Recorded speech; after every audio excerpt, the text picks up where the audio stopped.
It is almost that time of the year. We're like Well, I mean, 3 weeks away. Yeah, it's like 3 weeks away. I feel in Arizona though, it is. It feels so much further away than it actually is. Because I mean, literally anywhere else, it's like fall already. I know. That's what's happening. Is I'm seeing like, all the clothing styles are switching for everyone else on the internet, but not me, and I feel left out. Yeah, I like the fall because I can actually like style. I can wear things. I have that You can the layer. corduroy.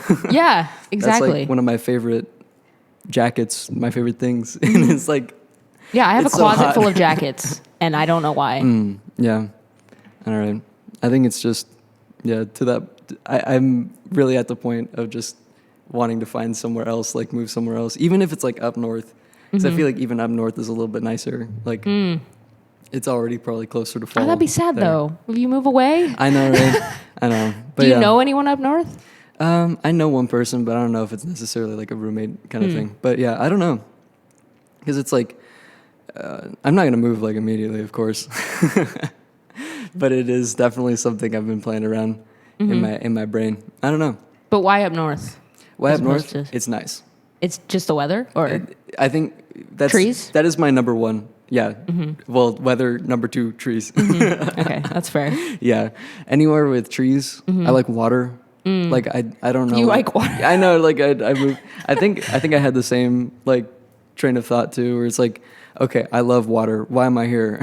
Yeah, this is not a good place for water if you Yeah. like water. That's a good point. But yeah, well, it's because. But I learned so much here though. There's something like significant about the desert. I don't know, like even like on a spiritual level, where it's just like going out and, I mean, you just went on a hike today. I did. Right, and it's like, just seeing, because I think I've mentioned this before too, but going out into the Arizona wilderness, it's very lush. It is. It is But- indeed. It is a place that has a reputation for being very dead It's and freaking concrete. unforgiving. Yes. But every time you go out, you see, you don't even have to go out that far. Like, it's literally only like 30 minutes away. Yeah. But there is a lot of life out there. And I mean, I don't know. I don't know if I could move away. I have too many connections here, I think. I would miss people. Like, I'm extremely introverted, but also very sentimental. Valid. So I sometimes think like, oh, I could move to another country for 6 months and just work remotely and know no one and just see what it's like. But I also think I would get lonely in like 3 weeks because it takes me a long time to make friends, and I'm really bad at like texting and FaceTiming and all of that stuff. So, which is like really important if you want to keep long distance friendships. So I don't know if I could. And I honestly think the desert is beautiful. I know a lot of people don't, It really is. but Yeah. it is. I feel like the thing that's not as beautiful as the concrete. It's always the freaking concrete. It is. Or like whatever they've done to the desert to accommodate all the people that are moving here, Yeah. which is a whole other story, but Yeah, exactly. Yeah. But yeah, because everything's getting so much more expensive too. it is. That is part of it too. And moving up north necessarily wouldn't be ideal. Yeah. Because it's probably just as, if not more expensive up there. Yes. Because it's nicer. It's becoming trendy, and Yeah. anytime anything becomes trendy, it's no longer That's suitable true. for the general population. It's pretty funny too. I feel like a lot of people moved maybe from like California, and then like suddenly summer hit, and then it's like Arizona. Yeah. Yep. Yep. And then it was like one of the worst heat It was waves of recent. recent times. Yeah, it was awful. The summer was rough. I really do think the desert is mad. It's like, why are you trying to live here I know. like this? I know. Go home, dude. Because you can't live in the desert, right? People Yeah. have lived in the, like, that's what I think humans are even adapted for, is like this semi-arid environment. Probably, I mean, you go to the science of it too, because it's probably, people were like meant to live along like a beach or something. Yeah. But like, Certainly. yeah. But we're I mean, there's a reason why all ancient cities are along waterways. In the desert. I mean, yeah, it's... Yeah. So it makes sense. But it's like, it is interesting because you can live in the desert. You have to live with the desert, not in the desert. Yeah. Have you seen Dune? Oh, yeah, I've seen Dune. It's very Dune. Yeah, Right. it is very Dune. It was kind of funny. I read Dune and really enjoyed it. I also listened to like the radio play version. It's really cool. I think it's available for free. At least in 2018 it was. I don't know if it's available for free anymore. I don't know the book. I've seen the original movie, like the old one. Like and it is really weird. bad. Yeah, it's like really bad. I know the book's really good, but the movie is... I haven't seen the movie actually. I haven't seen that entirety of the old movie. It's rough, man. It rough. is so bad. It is rough. It could be the worst movie I've ever seen, but the new movies are obviously different. I heard the old movie. That's what I've heard about the old movie, that is bad, but it's also like iconic. Yeah, it's unforgettable, to be honest. I mean, yeah. Even a bad movie that's unforgettable is better than like a mid movie. I think so. I mean, I took away things from it, not things that I necessarily needed or wanted, but I did. It was an experience that I remember. It's still a value. Yeah, exactly. Which is it's awesome. Yeah. Yeah, they made all the bad guys in that movie gay redheads. Which I just feel like is mean. I don't know. I'm just like, do all the bad people have to be gay redheads? That seems like, I don't know. It just seems bad. That's funny. Yeah, because I did see. Yeah, I've only seen clips, and I get exactly what you're saying. I think about the clip with Sting. Yes, that's a classic. Which, yeah, definitely shocking. I was like, is that Sting? Yep, that's Sting. That's okay. Yeah, that's Sting. Interesting. Yeah. I can't remember the last movie that I watched and it was like so bad that I was like, whoa. Yeah. Actually, one popped into my brain. What is it? Especially, it's kind of relevant considering the upcoming Thanksgiving season. I think it's called Freebirds. Okay, I don't think I've heard of it. Yeah, it's like a CG kids movie. Those are usually terrible. Those are usually, awful. Usually straight garbage. Yes. But something about it, I haven't seen it in a really long time, but it's still in my brain. Like I was still even made a able mark. to remember. Yeah, it made an imprint. Just like, it was just so.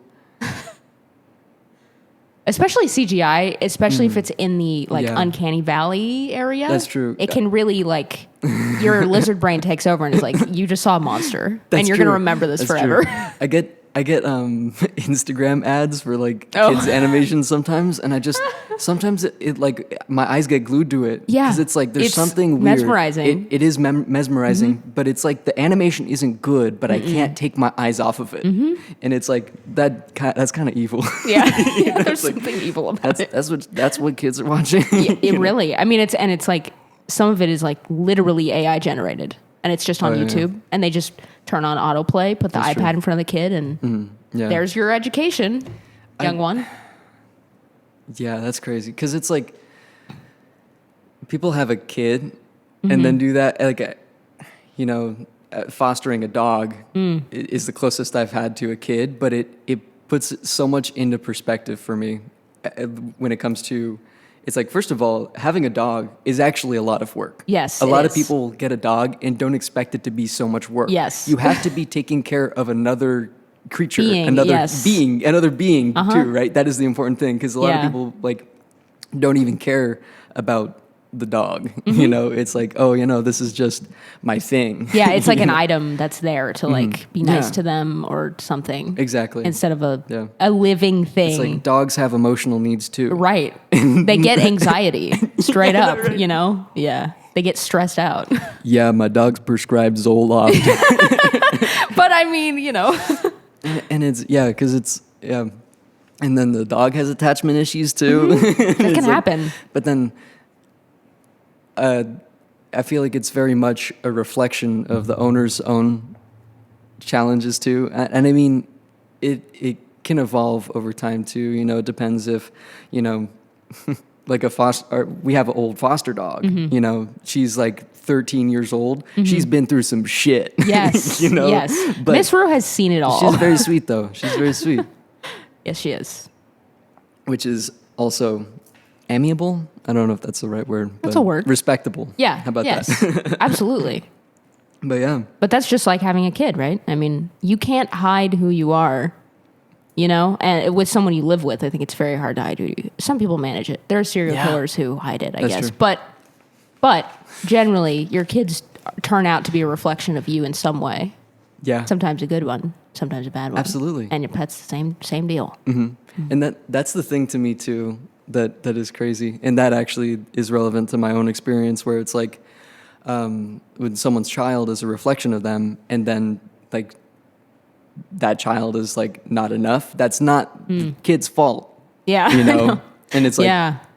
It's you very, did that. Yeah, exactly. It's like, no, you did that. Like how could you do that to a kid? Like that's you. Yeah. Even like on that other level where it's like that is you, you know. Which is crazy to think about. But I don't think there was that level of depth of thought put into it a lot of the time. Yeah, I don't think so. I don't think people are get a dog and are like, oh yeah, how are my issues going to manifest through this creature? Absolutely. You know? I feel like the more I hear people talk about, I realized I had issues because of my dog. Interesting. Like I had, anger issues, and I realized it was freaking out my dog. Or I realized my dog noticed when I was sad, or things like that, where people realize like, oh, because there's someone else actually paying attention that doesn't hold back, that they're paying attention. Like it's a dog, it's going to come up to you or bark or whatever it's going to do. Yeah. Kind of interesting. It's like a little kid. That is interesting. Yeah, because it is very much like a little kid. Because little kids are also very unfiltered in that sense. Yeah, they'll say things to you, and you're like, what? I see so many videos of like younger kids nowadays, like especially on TikTok and stuff, and like some of them are just like ascended. Like I know they're like they've arrived already. I know, right? Yeah. Like some of these kids are more emotionally mature than like some adults walking on the earth right now, and it's like what? Yeah, and it's usually because they had really good parents who actually gave a crap about them. That's true. That is. I've gotten over my millennial hate. Oh, really? Honestly. Okay, that's a step. That is a step, I don't know what it was. I think, combination of societal factors and all of that, but everyone, like the system, et cetera, whatever you want to call it, like rags on millennials for being like so soft, but it's like. That was a classic meme for a while. They're literally like some of the best parents because they're actually like sensitive and they care about how their child feels. Yeah, this is true. Which is like that should be a bare minimum. And I feel like that's a running theme of the past few years is that the bare minimum is above average. Yeah.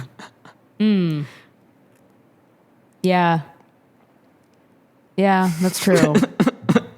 Yeah, I feel like especially with like raising kids, it's been true. Yeah. Because it's like,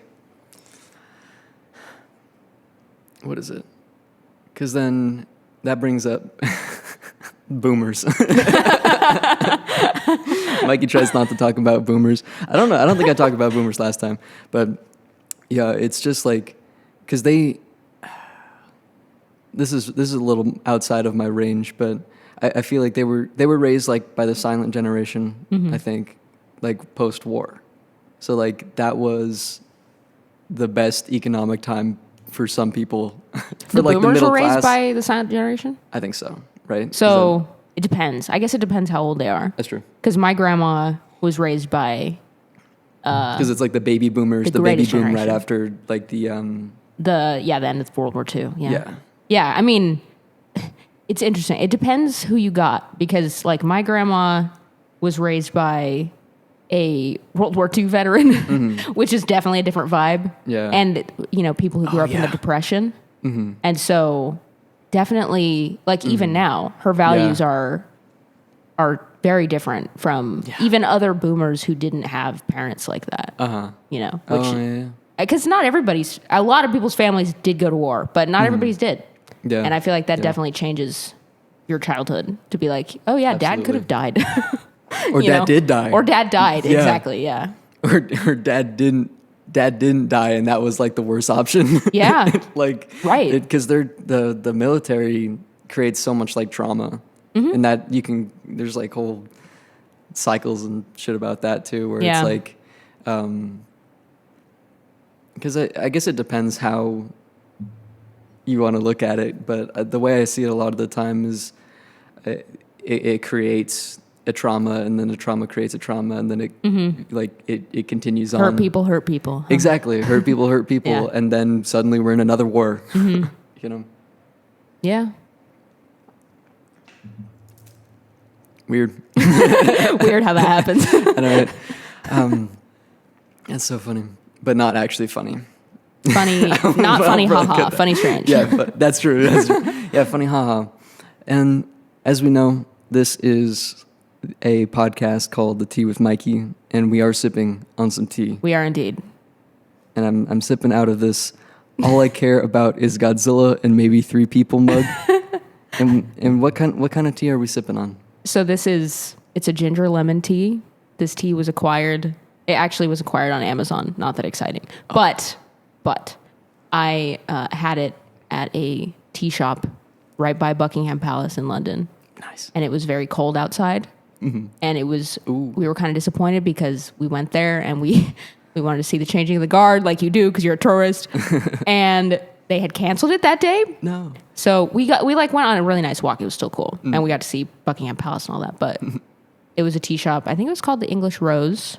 And it was very cute on the inside. If you can imagine, like, literally, like a shoebox size, there were probably 4 tables in there and a bar, like a very small bar seating area, and teapots and tea, like, china just nailed to the walls, like, covering the walls. It was kind of cool. Like a wall full of cups? Yeah, there was, like, a kind of a Christmas tree-shaped rack that was just all teapots. Nice. And then, like, just plates on the wall and saucers and all kinds of stuff. And they had scones and they had, like, a letter on the wall. It was a plaque, and it was when they invited the Queen to have tea at their tea shop. Nice. And she responded, and she said she couldn't come, but she still responded. And they put it on the wall, and it's so cute. That's pretty funny, actually. Yeah. But this tea, I had this tea there, and it was so good. And they had all the teas that they serve in the shop up, on the wall, and I was like, aha, I like this. Clipper. It's like my souvenir I took home. That's very nice. It was a good trip. Nice. I love that. Yeah. Cool. I like having items that have a story in my house. That's true. That's my favorite. I like that a lot because I like having items, but the items also have to have. They can't just be like just a decoration. Yes. They have to have a lore. This is a huge part of my life philosophy. Anyone who knows me really well knows this, that I'm the queen of Etsy. And like just looking around my house right now, like everything I own is kind of, there are like some generic items like a pillow or something, but everything I own is very thought through. I have a lot of souvenirs, little knickknacks that are from places, a lot of things that my friends gave me as well, which is my favorite thing. Not that, it's not like, oh, my friends give me things. I love gifts, but it's more like I have an item connected to my friend nearby. That is nice. I really like that. I have a lot of notes from friends. The symbol of friendship. Yes. And I like that. It connects me to family too, not just friends.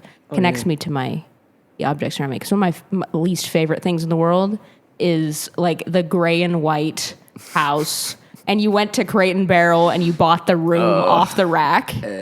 It's like, okay, it's aesthetic, I guess, but I don't care about it, It's like a movie that it looks pretty, but it's very the story cookie cutter. Sucks. Yeah. It's very cookie cutter. Because then you're able to very much personalize the area. I'm looking at a grandfather clock. There is a grandfather clock in here now, which I silenced for this podcast. Yeah, perfect. Yeah, because it has the church chimes. It does, which I'm a huge nerd, so I like the fact that there's different chime settings from different cathedrals. Nice. Have you settled on a name yet? Oh, that's a good question. I was thinking about it. I was thinking Albus this morning. Albus, that's pretty good. And I'm like, Albus is pretty good. That is pretty good. But I also was thinking maybe I should pick like an author that I like, and just choose a name. I could also be really like, radical feminist and make it a grandmother clock and choose a female name, clock, Like I could do that, but I haven't decided. I'm brainstorming still. I feel like when it comes, I'll know, You just gotta stare at it, and the name will pop into your brain. Yeah. If I hypnotize myself with the pendulum swinging, maybe it'll tell me what it wants to be called. That's funny. Yeah. Let's see. I think I'm gonna adjust the volume real quick. Go for it. Adjust the volume.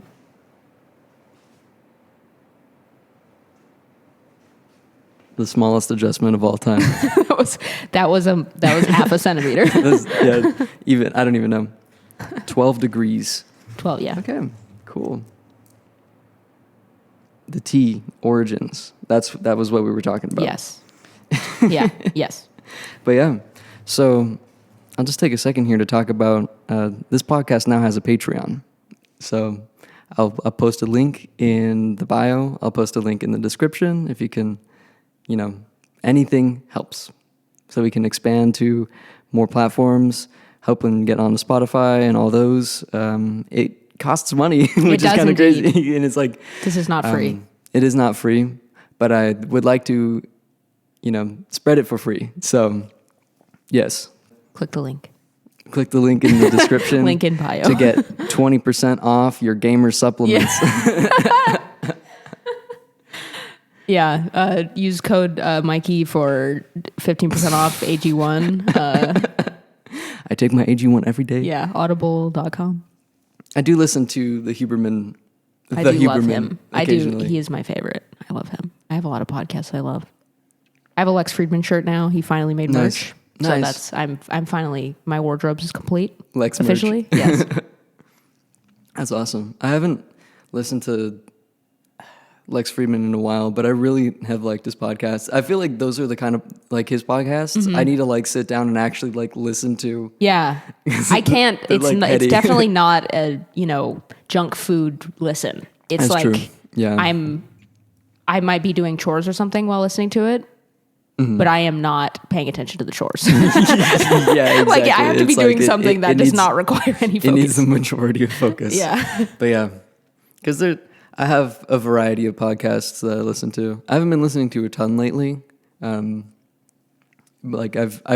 bounce between the music, listening to music, listening to podcasts. Same. I'm the same way. Lately, I've been on the meditation music kind of stuff. No, I was just. Oh, okay. We don't need every sound in the mic. That's true. Oh, no, I feel them. Where it's just I've recorded with friends before. These microphones they're less sensitive. Mm-hmm. So these ones are actually built for this kind of, you're using a Procaster mic.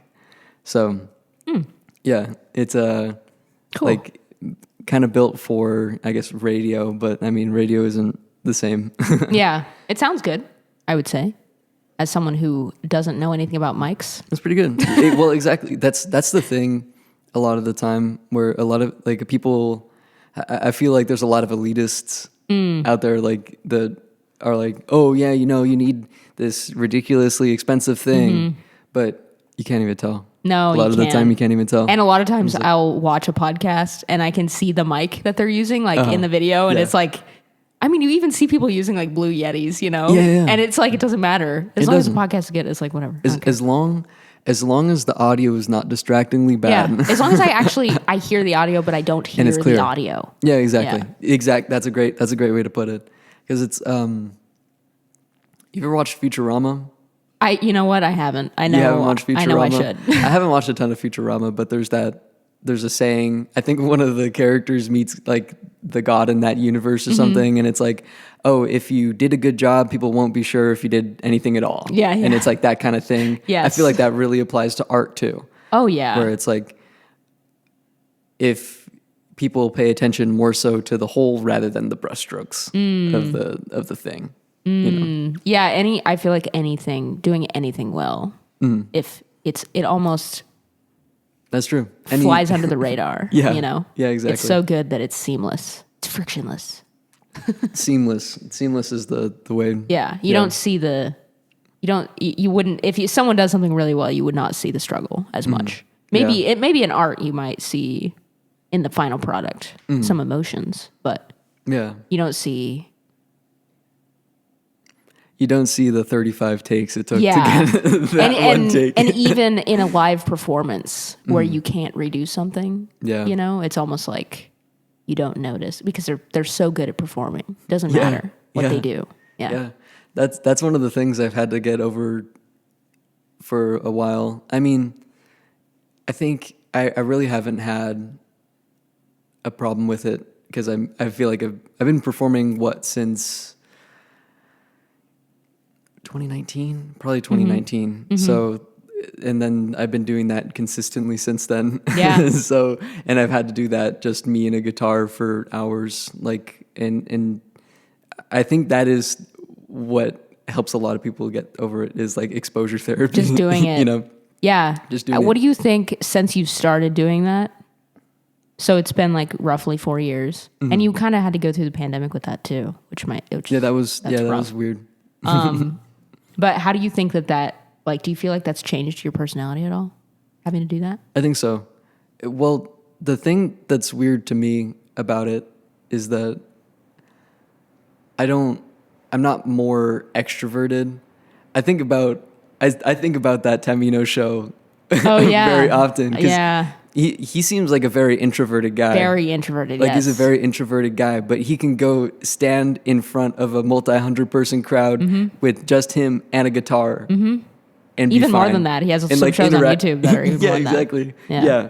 So And it's I don't know. I mean, who knows? I'm sure people have done so much analysis of what like the star power is. Yeah. But there's something certain people are just captivating, and people stand silently and stare at them. Yeah. Plug in their guitar pedal board, you know, and everyone's like watching that happen, and it's like, why are we staring at it? This is in any other setting. This is like totally rote, you know, but for some reason, I don't know, and he is very confident. yeah, I think about his philosophy for music too a lot. He's a very good philosophy. Where it's like he's not on stage for Tamino, like he's on stage for the music that he plays.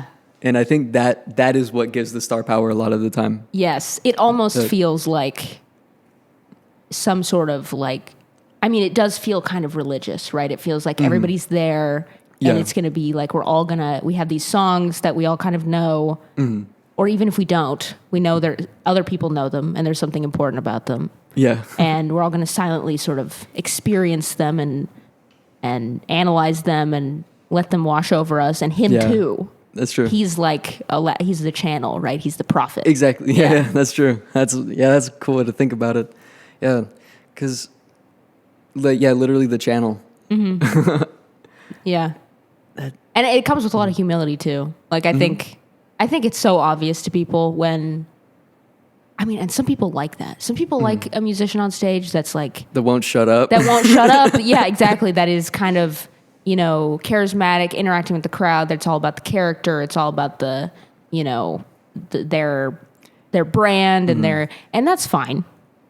But, but I don't know. I feel like you can tell, especially as a musician that likes music, like that someone listening to music.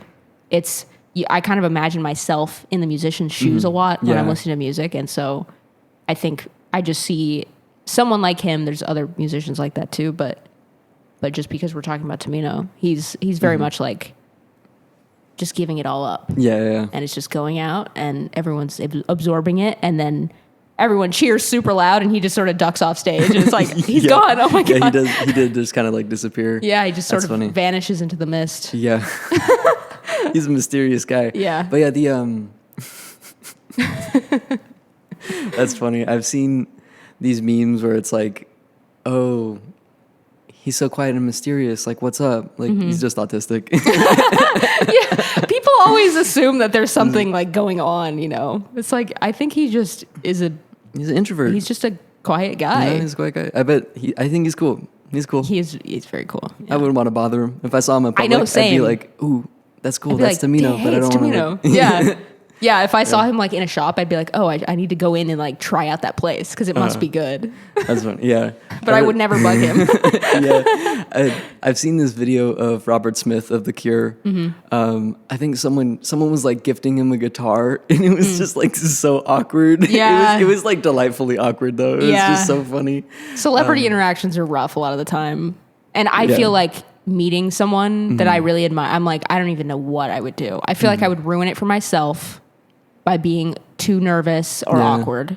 And then it would kind of like ruin, like every time I listened to music or saw their movie or whatever, I would think about that interaction and I'd be like, oh, I screwed the one interaction I had with them up. That'd be interesting. I'd rather just keep the distance. Yeah.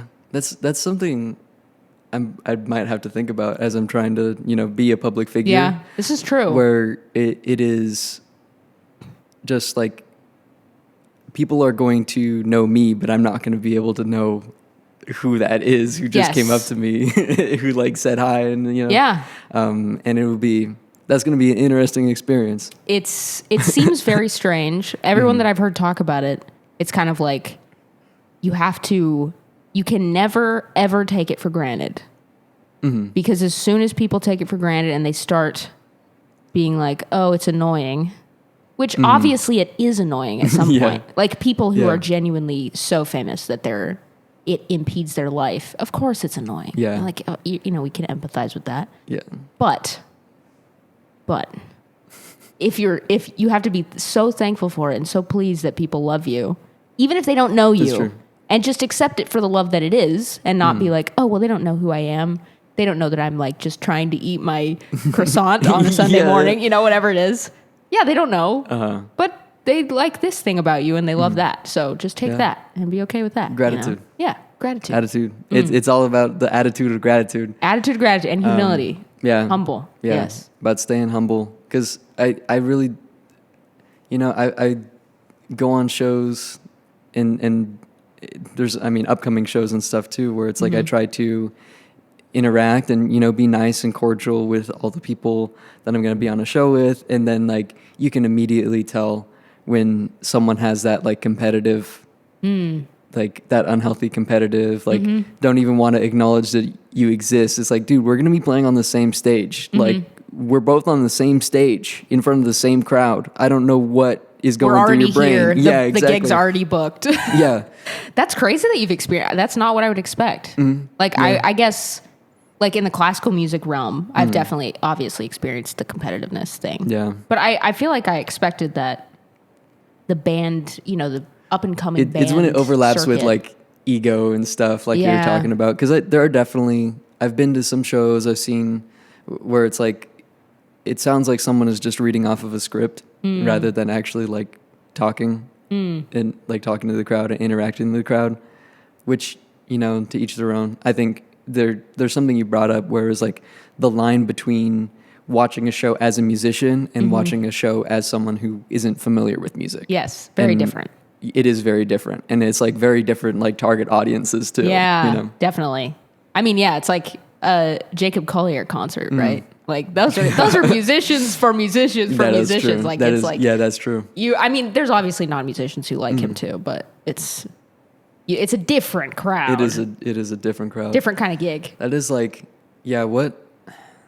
I haven't listened to a ton of Jacob Collier. I don't know. It doesn't really appeal to me. His music is kind of boring sometimes, in my opinion. Like really, like I think he's a genius, genuine. Like I think he's actually. I don't doubt that either. Yeah, like his IQ's probably like 170 or something insane.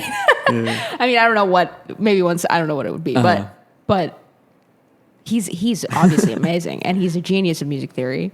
He's an incredible teacher and speaker. He's captivating. He has that whole thing where people want to watch him for some reason. But his music is kind of, okay, chords. Yeah. I like chords too. Like, yes, that is chords. That is chord. That is a chord, and it's a weird chord, and I appreciate that you chose it, but okay. I think we've talked about it before where it was like, I can see him being one of those writers that approaches it from the music theory angle. Yeah. Rather than like, I have something I want to say. Yeah, right. Yeah, it's kind of like if someone makes a really good cover, that's great. Yeah. That's awesome. But it's not quite as good as them writing their own song. Yeah. Yeah. You know, because they didn't say anything. It takes a lot for me to enjoy a cover more than the original. Yeah. Oh, yeah. And sometimes it happens, though. Yeah, it definitely does happen to me sometimes. Like, I really like that Nirvana cover of, I think, Where Did You Sleep Last Night? It was like a Lead Belly cover. I think it's the same song, and it's been published under a couple different names. I think it's also been published under like In the Pines. Okay. But that is like a fundamental memory in my brain. Like, I'm watching the Nirvana Unplugged, and I'm like, whoa, Yeah. like, this is awesome. Because that was also like the first time I've seen the juxtaposition of like an acoustic rock band with a cello in it. Oh. And I was like, yo. That's, yes, core memory for sure. Mm-hmm. Yeah, there's some really famous old songs. Carl Perkins, Blue Suede Shoes, right? Oh, that song, that's right. The Elvis version is the version. Yeah, but it was written by Carl Perkins. Yeah. And I actually like the Johnny Cash version, but the Johnny Cash record on the wall right now is staring at us. But yes. Yeah, I ended up with genetics to like Johnny Cash. I was not influenced by anyone on that one. My grandpa, who unfortunately died before I was born. Actually, did he? Yeah, he did. Like right before I was born. And he loved Johnny Cash. And I was listening to Johnny Cash in high school. Random, like Spotify just served it to me on a platter for some reason. And my dad walked by and he was like, "Why are you listening to Johnny Cash?" He's like, "Did your grandma tell you about the fact that your grandpa liked it?" And I was like, "No." I was like, "I just love Johnny Cash." He was like, "Oh, well, that's random." Interesting. I ended up with that gene. That's a random fact. Sorry, off topic. That's all good. Yeah. I feel like music taste can be like passed down. Oh, yeah. For sure. 100%. Yeah. Yes. Totally. So I'm going to pour myself some more water. Go for it. Hydrate. Some more alkaline pH. It is very mineral water. pH'd. It's really got pH in it. I just got that Chandler tap water. Chandler tap. Oh. Arizona tap water. Arizona tap water is Tempe tap. not great. It's not great. But Flagstaff. Yes. The best water I've ever had in my life. Nice. Is like well water from a summer camp up north. Oh, so good. I can imagine its crispness. Oh, it's like an ice cube, but liquid. But that's what I get. Okay, that's a bad analogy. I have like an ice tray, and then I like melt the ice cubes, and then they leave like detritus at the bottom. Yes, this is a thing that happens. It's rough. It's I don't like, what is that? Where is that coming from? Is it from the ice tray? Is that what's in the water? Yeah. Like, yeah, it is. There's like minerals and like, there's some compounds, substrates. Substrates. Yes. Me and my homies hanging out in the substrate. In the substrate, yeah. I'm just imagining a picture of like some bacteria. Yes, I'm sure some of it's bacteria. Like I don't really know. It's kind of rough though. I don't think, I think there's bacteria in the water. I mean, the standards are low. The standards aren't high. Yeah, they're not great, but we're doing okay. Do be like that. Cool. Yeah. I just lost my train of thought. That's okay. Yeah, that's okay. We'll hop back that on. Happens. We'll hop back on. Did you have any like topics you wanted to go over? I didn't have a ton of topics, but I think I wanted to go back to where we were talking about with observing music as a musician. Okay. Yes. Yeah. We got away from that. Yeah, because I think we've also mentioned this before, but when it comes to like Radiohead, is like a non-musician music listener is probably only familiar with like The Creep, but The Creep. The Creep. The Creep by Radiohead, and like someone who is a musician is a musician as in plays an instrument versus is a musician as is like a songwriter. Yeah. I feel like there's like a gradation. Yeah, definitely. Yes. But yeah, because I feel like even some familiarity with music leads to like a deeper appreciation. I think I definitely went through a phase where I appreciated less music too. Whereas like once, I think it was music school that did it to me. Oh, really? It was the music school. Oh, that's interesting. Why? Yeah. Because then I was like, oh, this is simple. It's too simple. I don't like it. You know? Oh, okay, Or like I see what you mean. that kind of thing. You learn It's the like, secrets, and then you're like, oh, this is how all songs are built. ew, it's just major and minor chords. Right. No sevenths. What? Like, you know, that kind of thing. Yeah, 100%. I still find myself there sometimes. Yeah, me too, for sure. And then I think it's usually when it's like ego based. Yeah. When I'm like, that's when I then start picking on it. Yeah, 100%. I mean, yeah, I think there's a reason why like we know the difference between things that are shallow and things that are deep. Yeah. You know, and you could say that with a concept or a worldview or, true. you know, an opinion or whatever. They can be different levels of fundamental, you know? Yeah, that's true. And it's the same with music. And so I think it's okay to criticize things that are too shallow. Like, however, the important thing to remember is that the musical structure isn't the only factor that contributes to how deep it is. Yeah. Right. Yeah. And if you learn too much about music theory, you can overanalyze just the structure and be like, well, this is too simple. But sometimes, I mean, we were talking about Johnny Cash the other day, to bring it back to Johnny Cash. Yeah. That he's just so genuine. His voice is so genuine. He has such genuine lyrics and that personality, stage personality that he has, and his life that make it deep. It's not just the music. It's not just the bow, bow, bow yeah, in the exactly. Yeah. Because I think that's what a lot of people are really looking for, authenticity. And I feel a lot of factory art is now trying to simulate authenticity. That's also something I saw a lot in music school, where it's like, oh, it's almost, this is like there was a word, it is a, well, the one popping in my brain right now is like simulacra. Oh. But it's like, it is a simulation of soul.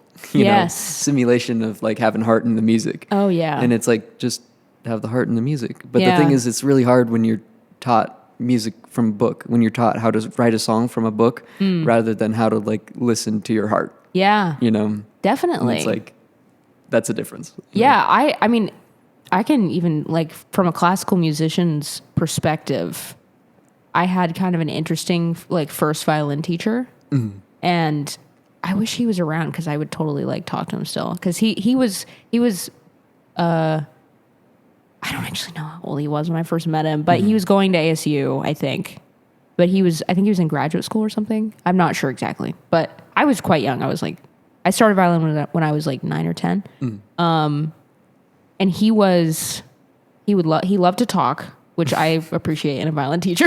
Because sometimes you go to a lesson and you just need to like talk about music with someone, and that's actually something I really liked. Yeah. That's why I like the jazz guitar lessons, because I was actually able to like bring stuff up and like actually. And if they talk back to you, and exactly. they're like able to sort of just resonate with you as a music student too. Yeah, you know? Yeah, absolutely.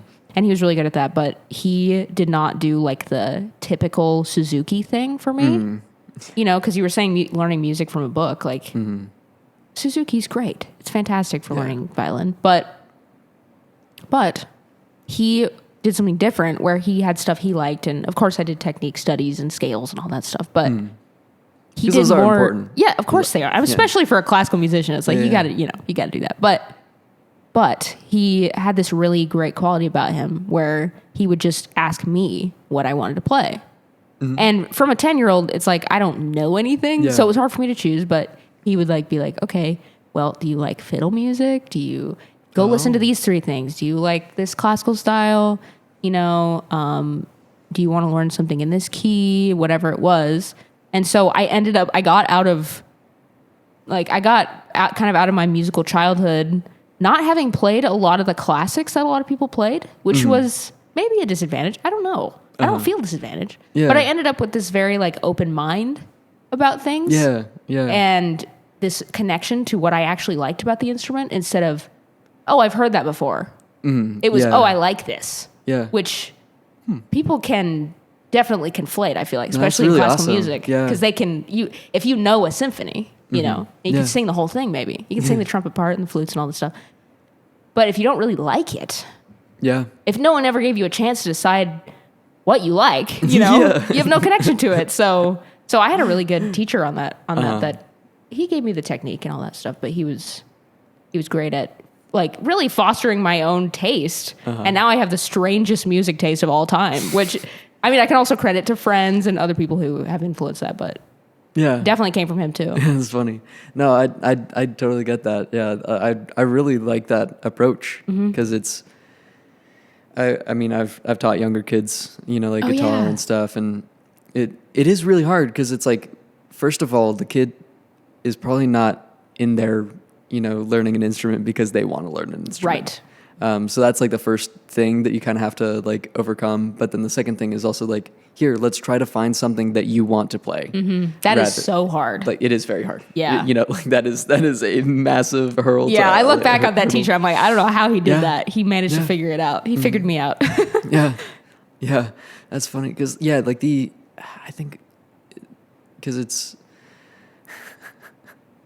it really does. It's one of those like self-feeding cycles again with like the music. With music education in general, I feel is that it makes people who don't actually like music.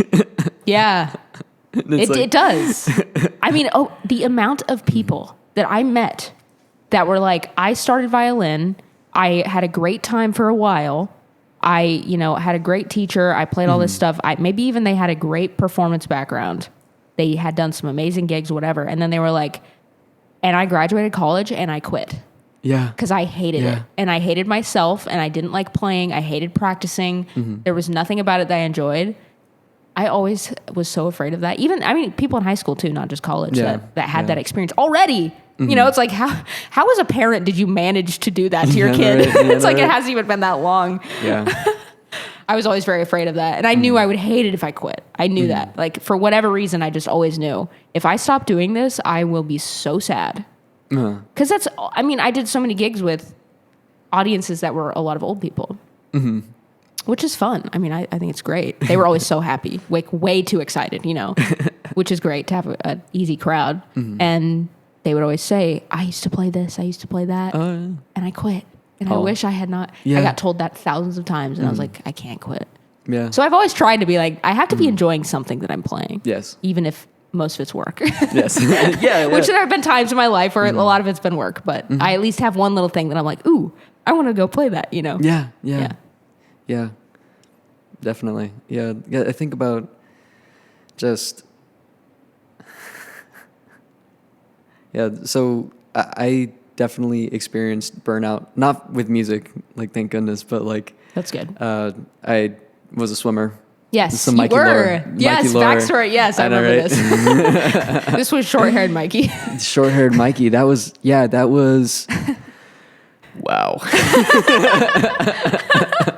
That was a while ago, but it wasn't that long. Also, that is right. Because that was 2018, 2019. I think 2019 was when I was like, I want to grow up my hair. Yeah. I think it's like that's more so. That was pretty funny because I don't think I've ever told this story on recording, but the last thing I did before like ASU sent out those messages for the lockdown. Oh, yeah. They're moving straight to like digital and stuff. I was on mushrooms. Really? Yeah, I was on mushrooms. I was like, at like the end of the trip, and then it was like I got the email. I'm like, oh shit, because I mean it's good that that it didn't come earlier, because then I probably would have that would have sucked. Yeah, that probably would have been bad. But I think it was like that, and then I was like, okay, long hair. It's time. It is time. Yeah. Because then that's funny you're like, I know I'm not gonna have to see people at least for the foreseeable future. So yeah, why not? Yeah, I was hanging out in Berkeley. My friend Cal, shout out. He'll be on the podcast at some point too. We do like a comedy music, like we do some comedy music. So. Oh wait, I feel like I might have heard about this before. I feel like I Probably. have. I mention it often. What were you going to say about being a swimmer, though? Being a swimmer, I just got burnt out. Cal okay. was also, I think I met him through swimming in high school. So, yeah, shout out again. Shout out, Cal. Yeah, but it was really interesting because, you know, I was swimming because I was good at it, not necessarily because I really liked it. But I'm coming back around to liking it. You know, I go to the gym, get in the pool, and, you know, flop around a little bit. Yeah. But I don't go in and swim for 2 hours. Right. You know, like I don't swim for like 18 hours a week. Right. I remember talking to someone in one of my classes where it was like I was just having like joint pain or something like that, and someone's like, "What?" Like it came up where I was a swimmer. I was like, "Oh, isn't that good for your joints?" I'm like, "Yeah, not when you do it for 18 hours a week." You know, it's just like it's like playing an instrument, right? It's too like, much isn't of that good for anything. you? Yeah, well, yeah, exactly. if you're like me and you overdo it, then you can't play for 6 months. Like I'm literally getting to the point where playing guitar sometimes hurts. Like I'm playing it so much, like I actually need to like warm up and stuff. Yep. Or it's like it is a necessity. And also, just a like pro tip from someone who has a physical therapist as a mom. Nice. Heating pads and ice. Heating pads and So ice. before you play, Heat. you heat. Cool. Once you're done, you ice it. Oh. It'll help. I promise. Okay. That makes total sense because, like, again, warm up. You warm up. Yeah. Yeah. But sometimes it's kind of hard to warm up because a lot of times, okay, I like play violin. A lot of the warm ups are like, unless they're just playing open strings, it's like trying to warm up your hand. So it's hard. Yeah. So you can overdo it with warm ups even. That's true. Yeah. Because you can absolutely overdo it with warm ups. Because I've been thinking, I try to make my own routines for like, you know, like what do I need to know how to play well with that kind of thing. I haven't, I'll call myself out here, but I haven't done like a specific like training thing in a while. Usually my practice is practicing my songs. Yeah, I mean, that makes sense. Which is, you know, something better than nothing. Yeah. Because usually I am writing a song and I hear something and it's like, okay, I want to learn how to play that. So I have to practice playing that. Right. But that kind of then bumps up the technique as well. But yeah, I kind of forget where I was going with that. Well, we were talking about like swimming, getting burnt out. That's true. Practicing, because you were talking about having joint pain. Yes. Well, from swimming. yeah, because you were doing it so much. Because too much of a good thing. Yes. You know, I felt that, you know, I mean, I was a good swimmer. I was, you know, I went to like the state level meet by the end of my high school season. Like I could have swam at ASU. Oh, actually. really? If I wanted to, like D1. I could have tried out for D1. I didn't know that. It wasn't like, oh, you're in, right, like D1 swimmer. Sure. Like, but it's like, we'll let you try. Yeah. Because it was something that was a big part of my life for like a decade. You know, that's a long time. Yeah, I did not know that was that long. Yeah. So that's great that you came back to it though. I've been healing that too. That's you know? great. That's lovely to hear. I feel like that happens with a lot of things. Yeah. And that's when you really make peace with it, is when you come back to it, you realize, because there is obviously lots of great things about swimming. I learned so many great things about it, you know. Like, and if you can come back to it and value it now, you know. Yeah. Exactly. Yeah, because I met many great people. That's funny. I also have a coach, Marissa. Really? Just one S though. Okay. Just one. Okay. Yeah. I'm at least distinct in that way. 2 S's. But yeah, shout out Marissa. But yeah, it was a very important experience, and it actually helped me socialize a lot. You know, because otherwise I was a very introverted kid, very inside kid. But you know, I got in the pool, and that was cool. And that was cool, and that rhymes. And I kind of liked it, but I kind of liked it because I was good at it. Yeah. And that is a very different. That's huge. If you like it because you're good at it, that's not a great reason. Yeah. Or just the feeling of being good at something, like being distinct from other people because you're good at it. Yeah. And then if you are put in a situation where you are not the best at it anymore, or really good at least, yeah, will you still like doing it? even being the worst in your crowd. Yeah. That's huge, right? And that happens to a lot of musicians. Yeah. Where they practice and again, they might like those lessons are still helping me. They become the big fish in the small pond, and then they move up. Yeah. And then they realize, oh my gosh, I don't like this. Yeah. Because I mean, like with this whiskey show, it's not oh shit, I feel, it's not that I don't feel like I'm enough. I've finally been able to like internalize that, like, okay, I am enough, but it is still like, oh, this is a whole new level that I'm going to have to get up to. But I can do it. I know I can do it. Right? I have that like in me, That's good. Got that dog in me. You got that dog. Yeah. But yeah, it's really interesting because again, it's like I feel like that happens many times in life where it's not just that specific experience, but it's like, here is this thing that you are being given, but like you're gonna have to work up to it in a way, Certainly. Yeah. I mean, I think that's great that you have gotten to that place. I had a lot of, I'm saying past tense, like this is over. It's not. I'll just say it does. I don't have,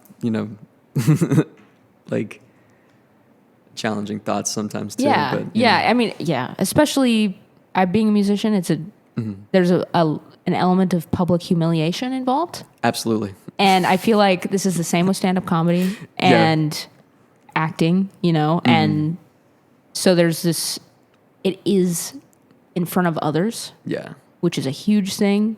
Yeah. And especially being good or bad at something in front of others is really, I still have a problem with that. It can be nerve-wracking. It can be very nerve-wracking. And being, like I was saying, are you the best at it or one of the good ones or one of the worst ones? And you're then, like the idea of like being like, would I join an orchestra if I was last chair, second violins and I would still like it? Yeah. And for me, the answer is yes. For a lot of people, it's not. Yeah. And being like that secure in your love for the thing that you can do it even if like you suck, sort of. yeah, absolutely. Yeah. I don't know. Because if you want to get into something, you have to be okay with sucking at first. Yeah. Like you have to be okay. And if you're a musician, being bad at something, you are going to be sucking live. Live, like with a crowd that can leave. Dude, I have a recording that I'm going to show, not on this podcast, but in one of the following podcasts of just like, this is where I started. Yeah. And just like play That's it good. on the phone. That's good And it's just that. like, it's like, hey, just for reference, like even what I love the saying, the master has failed more times than the beginner has even tried. Yes, this is true. I mean, yeah. There's so much there to say. Oh my gosh. Yeah. And I struggle with that still of just being, and I feel like I've been able to get out of that somewhat since I graduated college because I feel like school has that aura around it. It does. And also just so much of my concern was alleviated once I sort of accomplished a few things that I was really worried about for years. So it's part of that, but also just gaining confidence in a job is really important to me. Once I was able to do that, I was kind of like, actually, it's okay to suck in front of other people because most people, even when you think of like people in corporate jobs who seem like they know what they're doing, they don't. They really don't. Most people don't know what's happening. Yeah. And I'll be in a meeting as like the youngest person in the meeting, literally like maybe the youngest person. I think I'm the youngest person I've met at my work. Dang. Which is, I'm 23. Like that's, it's not that young, but it's pretty young. And compared to everybody else, I mean, all things young. considered, that is like very young. It's quite young. Yeah. And I'll notice something and I'll be like, oh, everybody probably knows this already, or this is stupid. And then I'll like put something in the chat after the meeting, like, did everybody else know this? Like, what was going on, or am I just stupid? And they're like, we had no idea what was going on either. I'm like, oh. Yeah. So that's one of those things too, is I feel like if someone is putting on the air of knowing what they're doing, that's actually kind of dangerous. Red flag. That is actually, where it's like, someone who is so confident in their incompetence Yeah. is dangerous. My least favorite quality. Yeah, legit. And it's like, wow, like you were just talking out of your ass and you thought you believed every single word of it, you know? Especially if they know, like, it's not even that they're trying. They are not trying.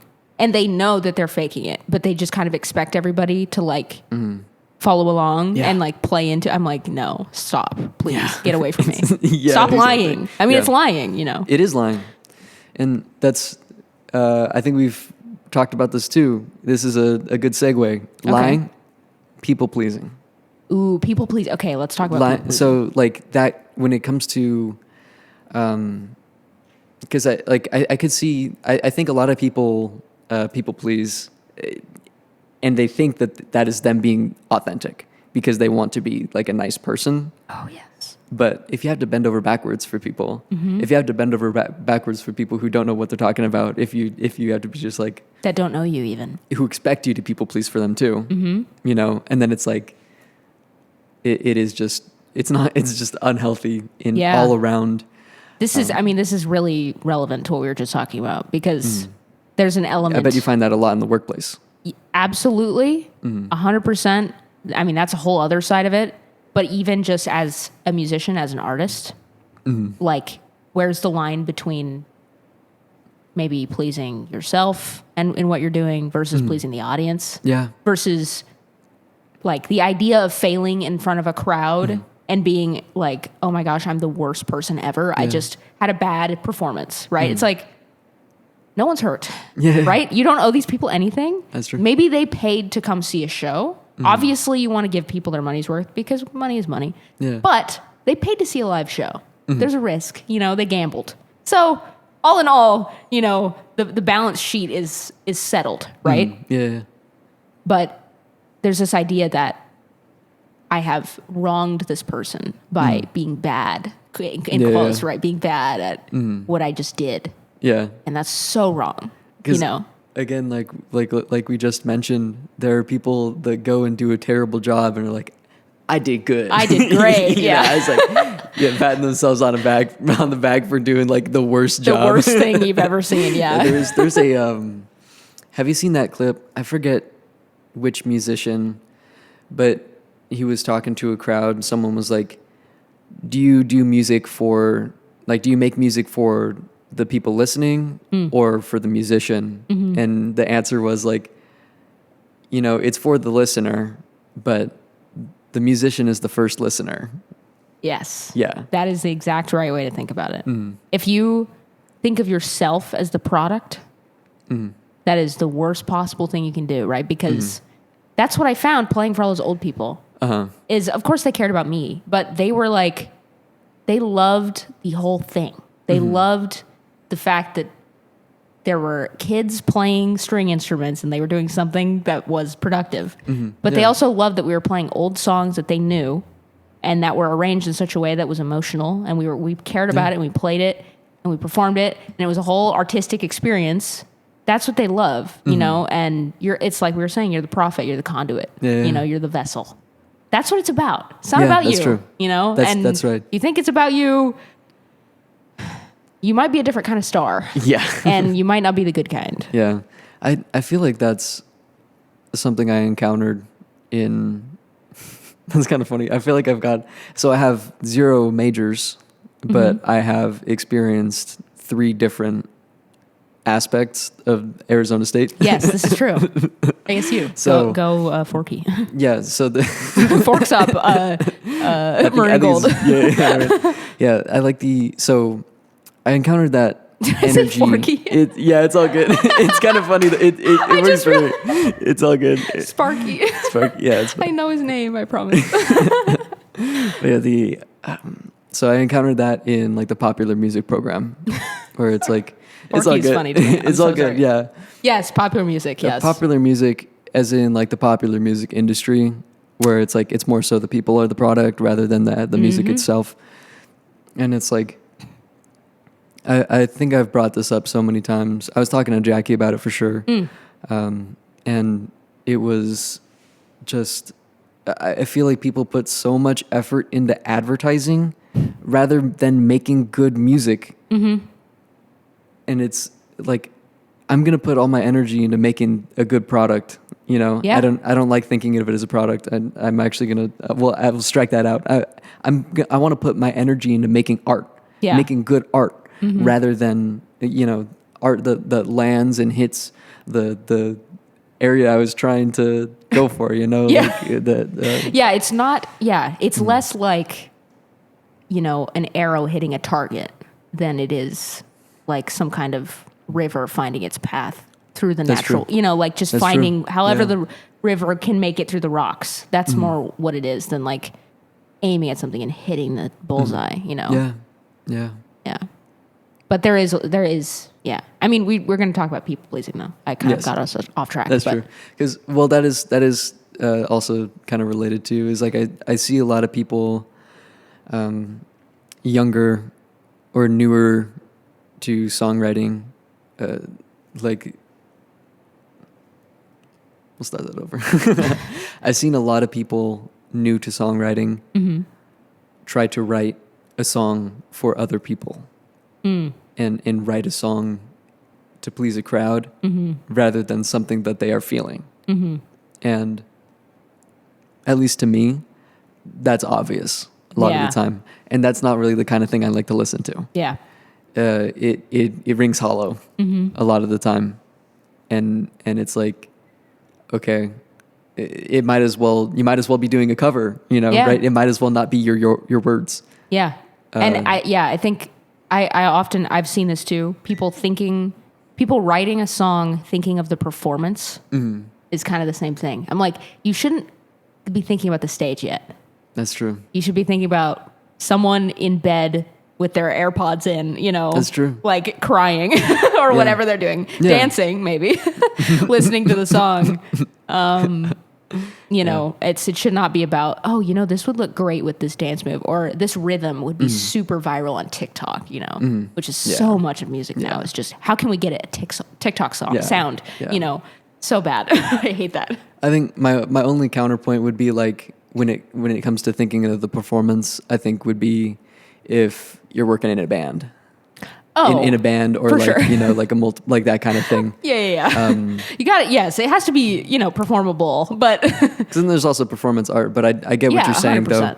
Yeah, because it's like, again, it's like, what is the intention when you're starting with this thing? Because I mean, sometimes I think I rarely start like a piece of art with like, okay, what is the intention? What am I trying to go for?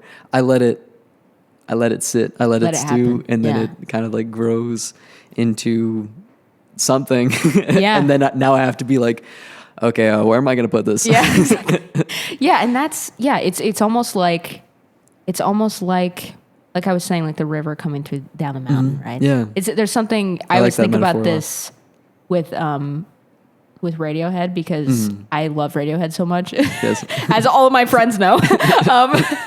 I try not to talk about it too much because I know it's annoying, but it's funny because I was telling you about this where I, like, my parents might like try to listen to a song and they'll be like, this is so sad. This music is so sad. But I feel like, to me, it's not sad at all. It is, there's depressing Radiohead songs, no doubt. But like the Prophet idea, the vessel idea, it's almost like it's revealing something that was already there. Yeah. Like the way you discover a math equation.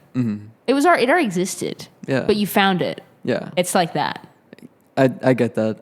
I don't know if I don't really experience sad songs in the same way anymore. I have to be pretty sad. Yeah, exactly. Because I think about, you know, back when I was living under my parents' roof, like I really loved the Smiths. Oh, and that's sad music, depression, you know? Music. Yes, I do like, love the Smiths though. Yeah, it's like, I am British and sad. Yes, that's the vibe. And it was just interesting because he'd always be like, you know, it's so sad. Like, how do you listen to this? I think one part of it is like, yes, this is how I feel. Yeah, because it's like, but it didn't make me sad. No. Yeah, exactly. I never was something where I listened to Radiohead and I was like, then I was sad. Yeah. I just felt like that inside. But not like, I mean, I don't think I was necessarily sad all the Yeah, time. exactly. Yeah. It was just, and I mean, I'm talking in past tense, even now. Yeah. I mean, to me, Radiohead is comfort music. I listen, Yeah, like same. something bad will happen to me, and I will literally be like, I have to go listen to Radiohead to be okay. Like it's like it helps me, you know. Yeah, I think Alabama Shakes has been a comfort Ooh, band for a while. that's a great band. Yeah. Yeah. Yeah. I got Sound and Color. That's on a vinyl. great, yeah. So That's good. a fantastic So album. good. Yes. It's so good. I put that up there on one of my favorite albums of all time. Yeah. Okay. Yeah. Okay, cool. I'll have to listen I to feel it like again. it's like amazing from start to finish.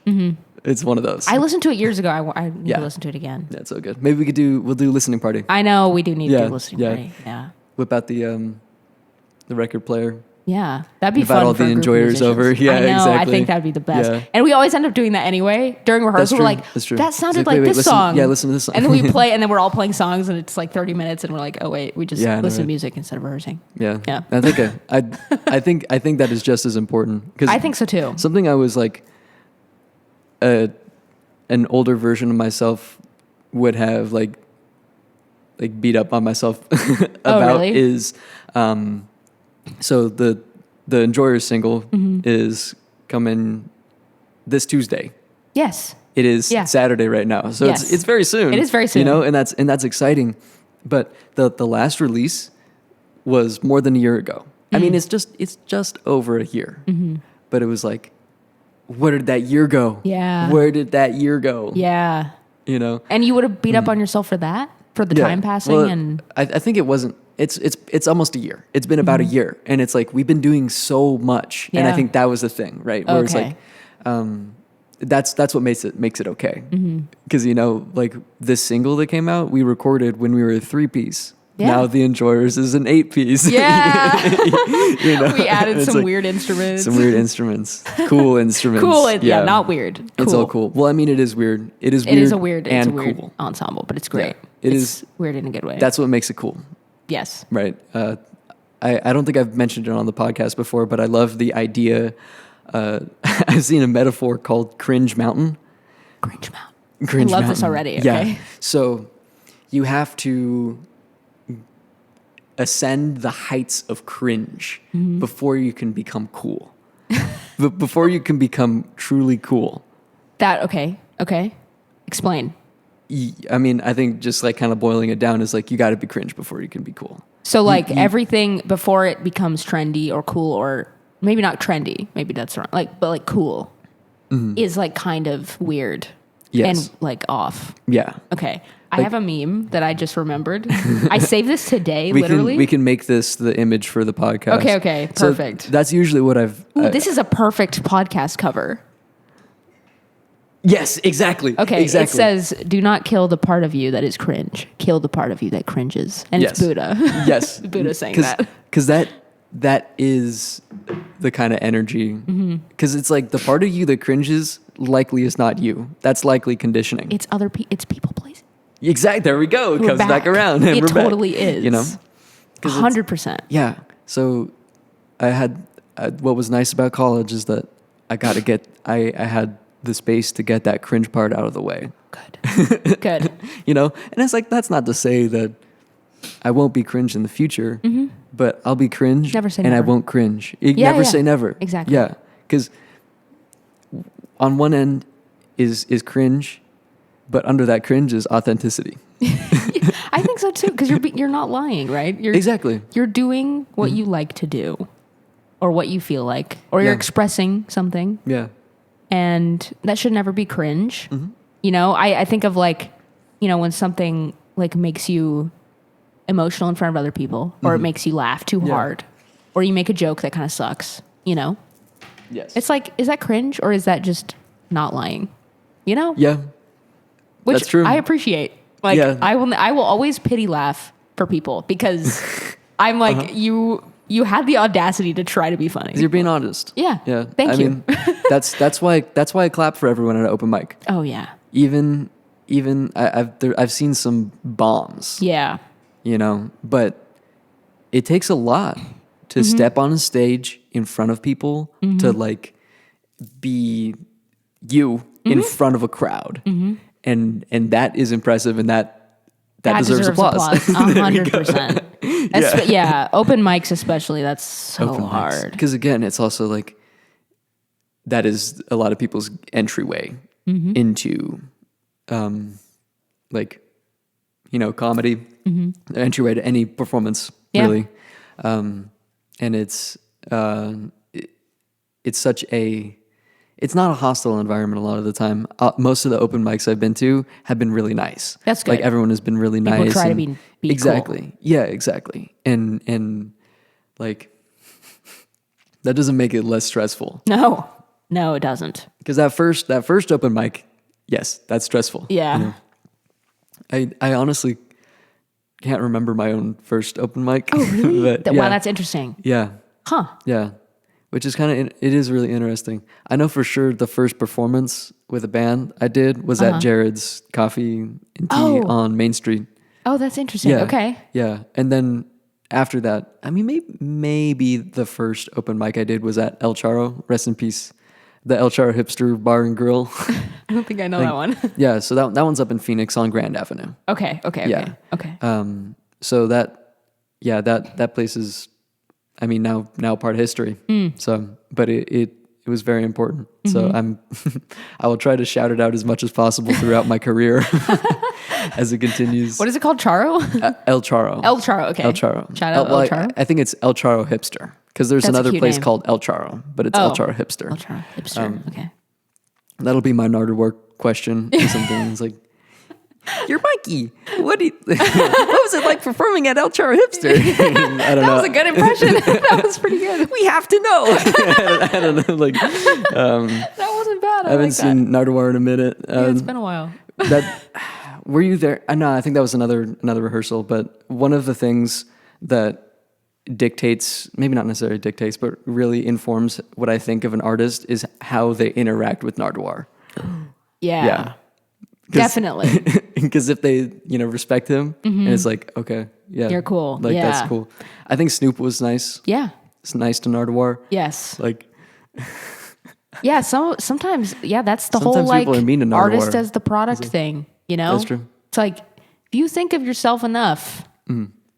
I think when you think about yourself, it's bad. Like just try to think about yourself as little as possible. Think about other people. Think about what you're doing. But if you think about yourself too much, I mean, for me at least, I get depressed. Like when I'm thinking about myself, I'm not in a good place most of the time. Unless I did something great and I'm proud of it. Interesting. But I think most of the time when I'm thinking about myself, it's like at night on a weekday and I'm like struggling, It's like I should be thinking about something else. Turn my attention to something higher, Okay. something outside. Yeah.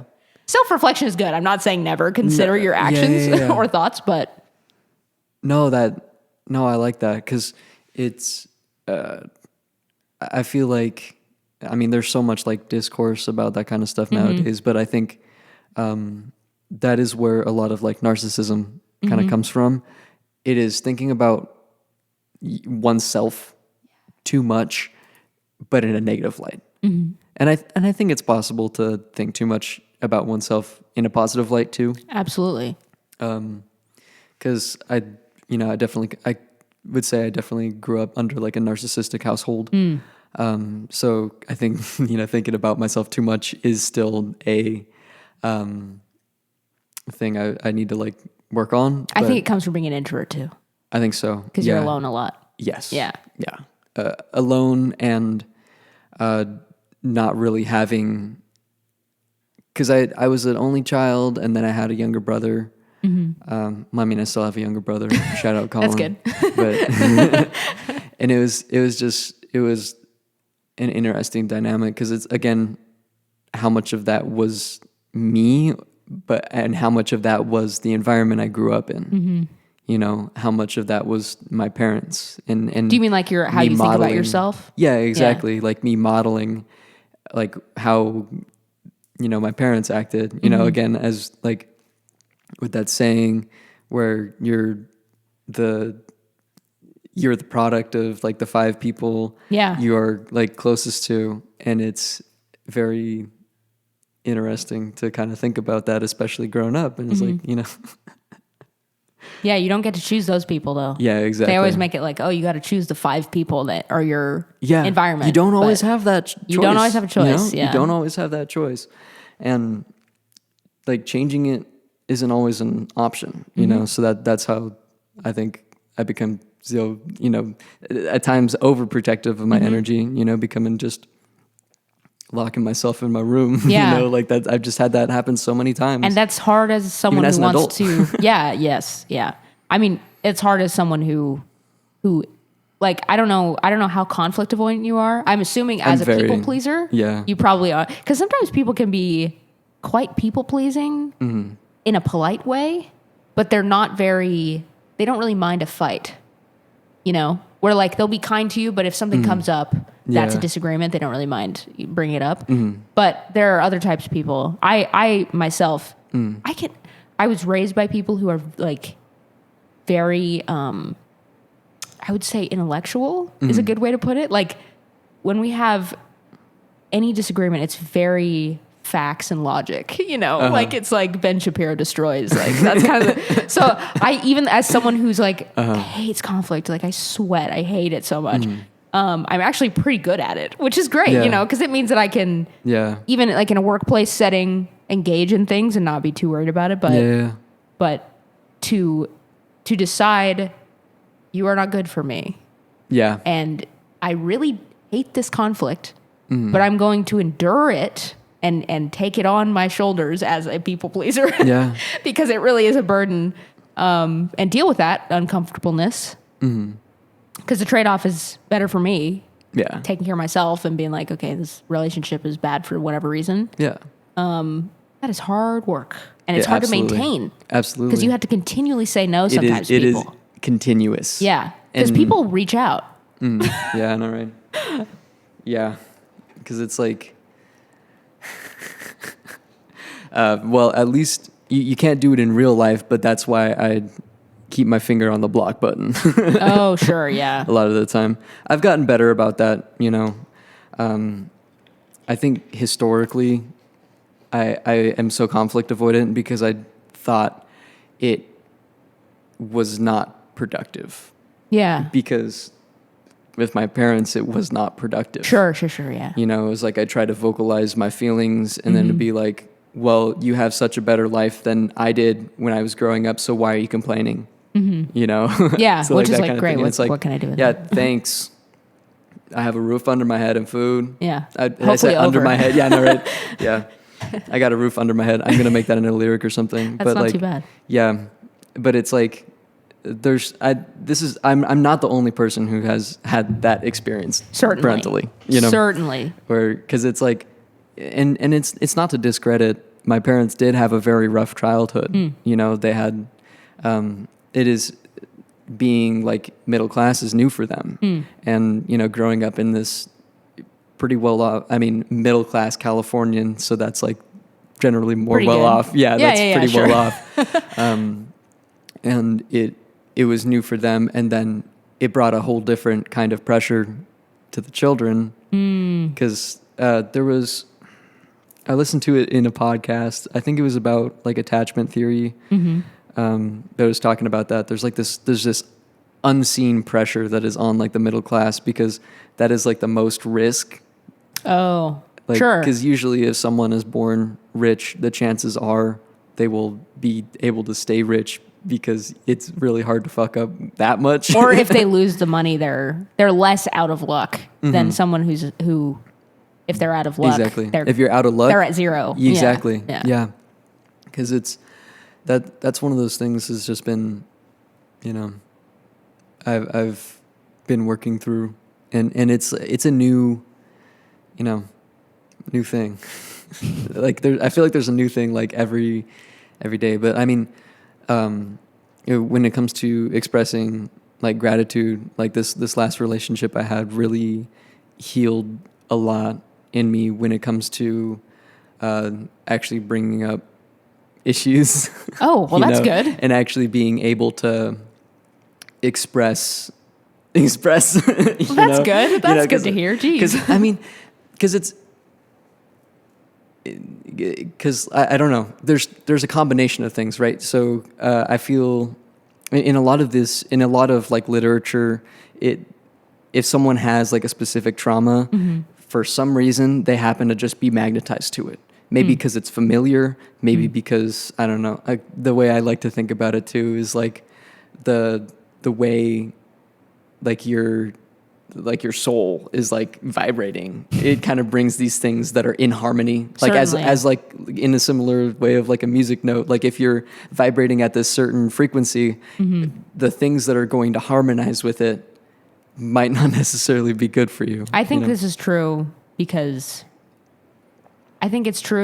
people, unfortunately, a lot of times certain personality types attract certain problems. Yes. Yeah. And that's just how it is. And you got to realize what those are and be like, these are the demons that chase me around. Yeah, exactly. And identify and them. Sometimes those demons are like literally people. Yeah, they are. It's like, they can, yes, certainly. Yeah. I'm sure we both dealt with that. But it's like, it's just, it is interesting because with that context, I don't know how many of these past relationships I've had it's been my problem or it's been the person I've been with's problem too, you know? Like addressing conflict productively? Yeah, exactly. Okay. Because I mean, chances are they also had that same trauma. Yeah. I feel like it's a very common one. Like it's people, like not to minimize it, but I think like a lot of people don't know how. Yeah, exactly. And I think, not to minimize it at all is I think it's actually something that can be like bonded over. Bonded over healing through. How about that? Yeah, and it can also be learned. It's something where like you genuinely can fix that. Yes, I think a lot of these things can be fixed. Yes, like there are some things that it's like that might be hard to sort out before you die. You know, hopefully you get there, but I think that's genuinely one where you can learn because there are some pretty like there's kind of like some like pretty standard textbook. Okay, you get in the situation, you do like 3 things, and then you sort of go from the, you know, there's some strategies that are, which is good. That's encouraging, you know? Yeah. Like in the past 6 months, you know, since I started this podcast too, is like I finally started learning boundaries and like the how to set boundaries. I love all these. I've seen a bunch of memes related to boundaries too, where it's like gaslighting. It got popular as like a term. Yeah, that's true. But and actually, that kind of. I mean, I'm not super into celeb like discourse, but like Jonah Hill was using that. Oh yeah. Negatively, but that whole thing.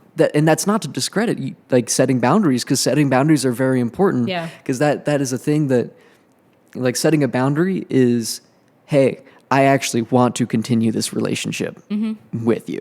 And like, here is how we can continue it, but I cannot continue it as this way. And if someone is like, and then the reaction to that then gauges. Determines how you deal with that. And then it's like, okay, bye.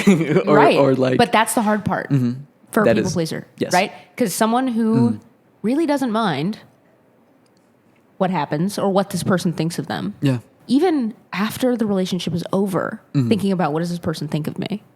Like that's like serious concern. Yeah, I still have that sometimes. Yeah, you know? You're like, I hope they like me, even though you have not seen them in a long time. Yeah, which is a weird thing to think, right? Yeah. I think that ties into limerence, like where, and it's. I think that is a people pleasing thing too. People pleasing plus like. Now I need to go research, because there is like this like obsession with like, oh, people have to like me, people have to like me, and that is something I've like finally had to like get through and like kind of quash. Is like, I think the first step is like, I actually had to learn how to like myself, and if I like myself, I don't care if someone else doesn't like me. You know, like yes, and that's like I feel like that's so. Like people say that all the time. Like you have to like yourself, you have to love yourself, you have to like. But truly being able to see that you bring value, that you are worth people's time. Yeah. That people do like you, that you are valuable to people, and that you have things about you that are cool.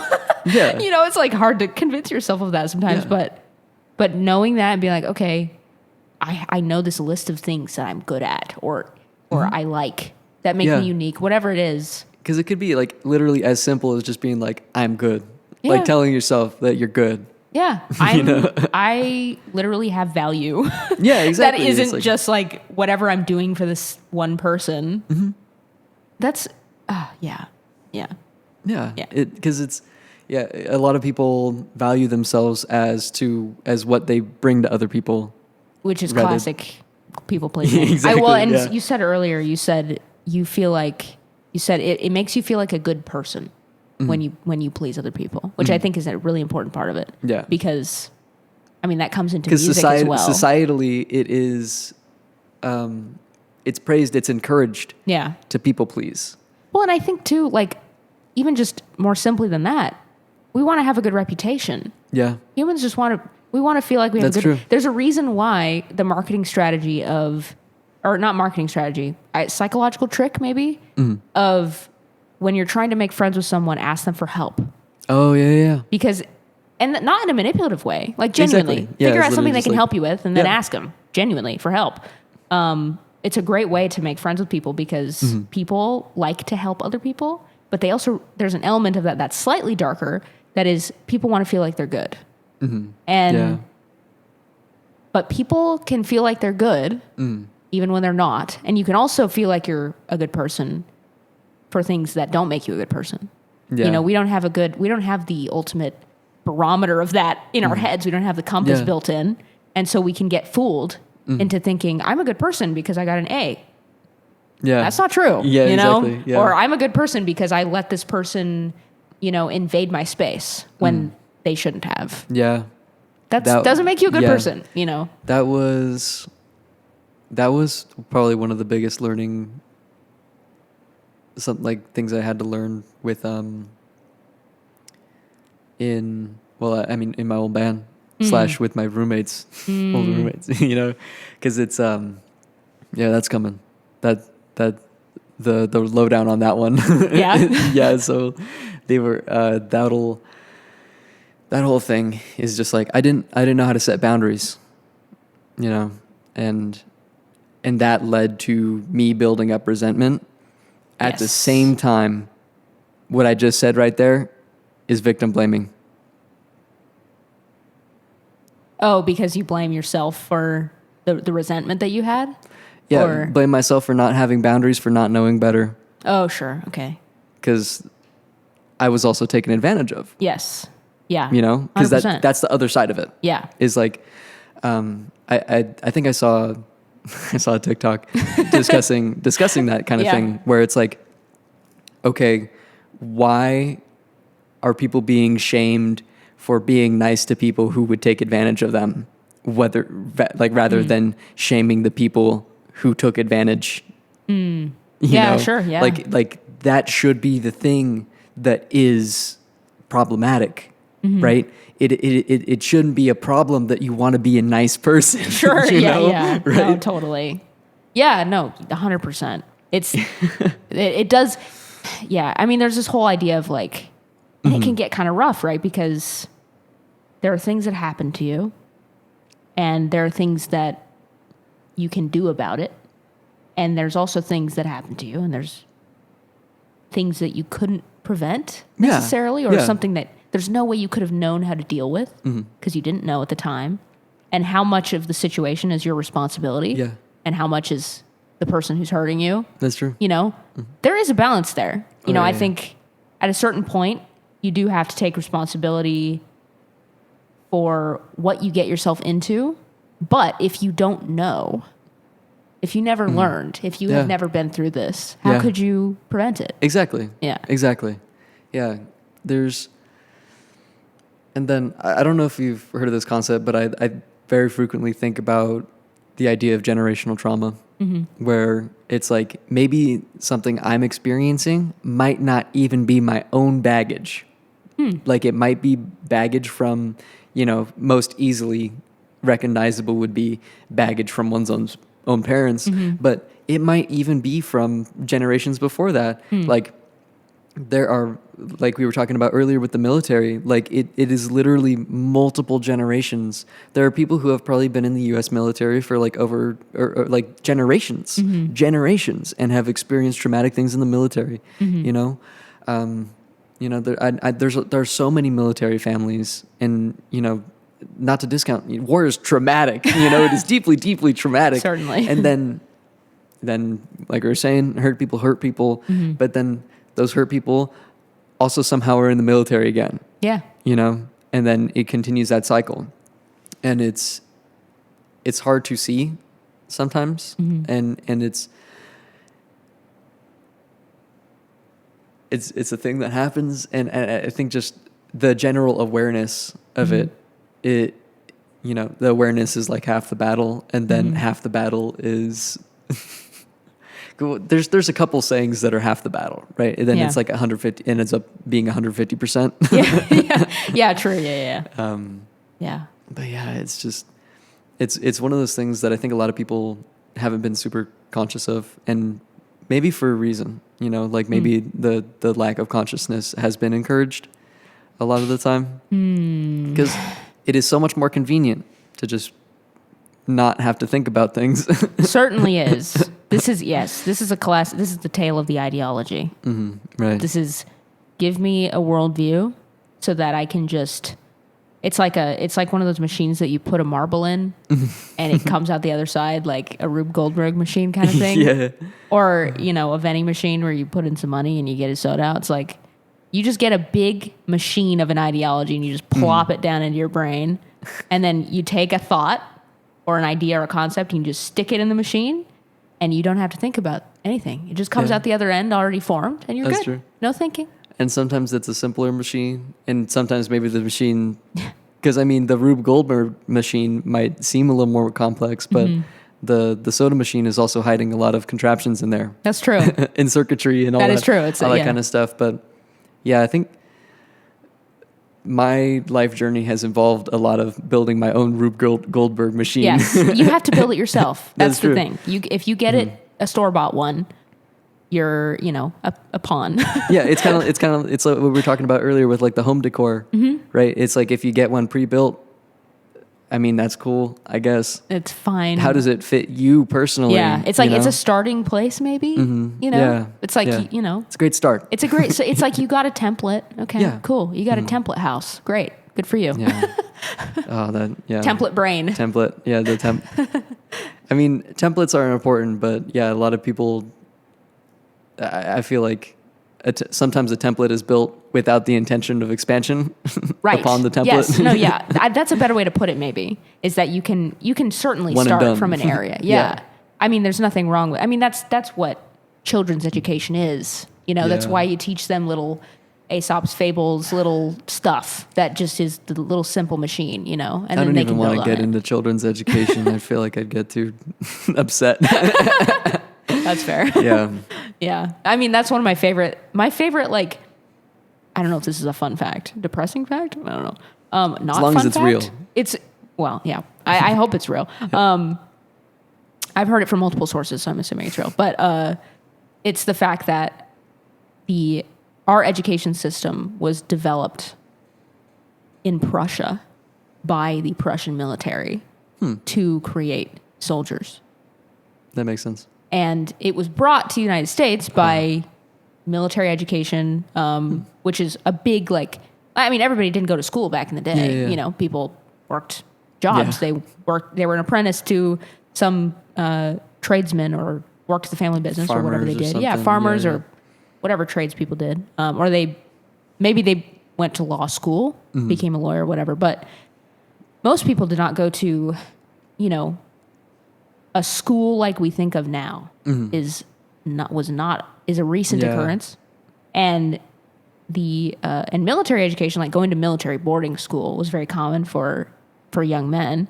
And the Prussians, for whatever reason, I don't know how this happened, but their sort of methods became standard in America because the generals at the time during the American Revolution studied the Prussians, because the Prussians were quite successful in turning peasants into soldiers. and we had just peasants, you know?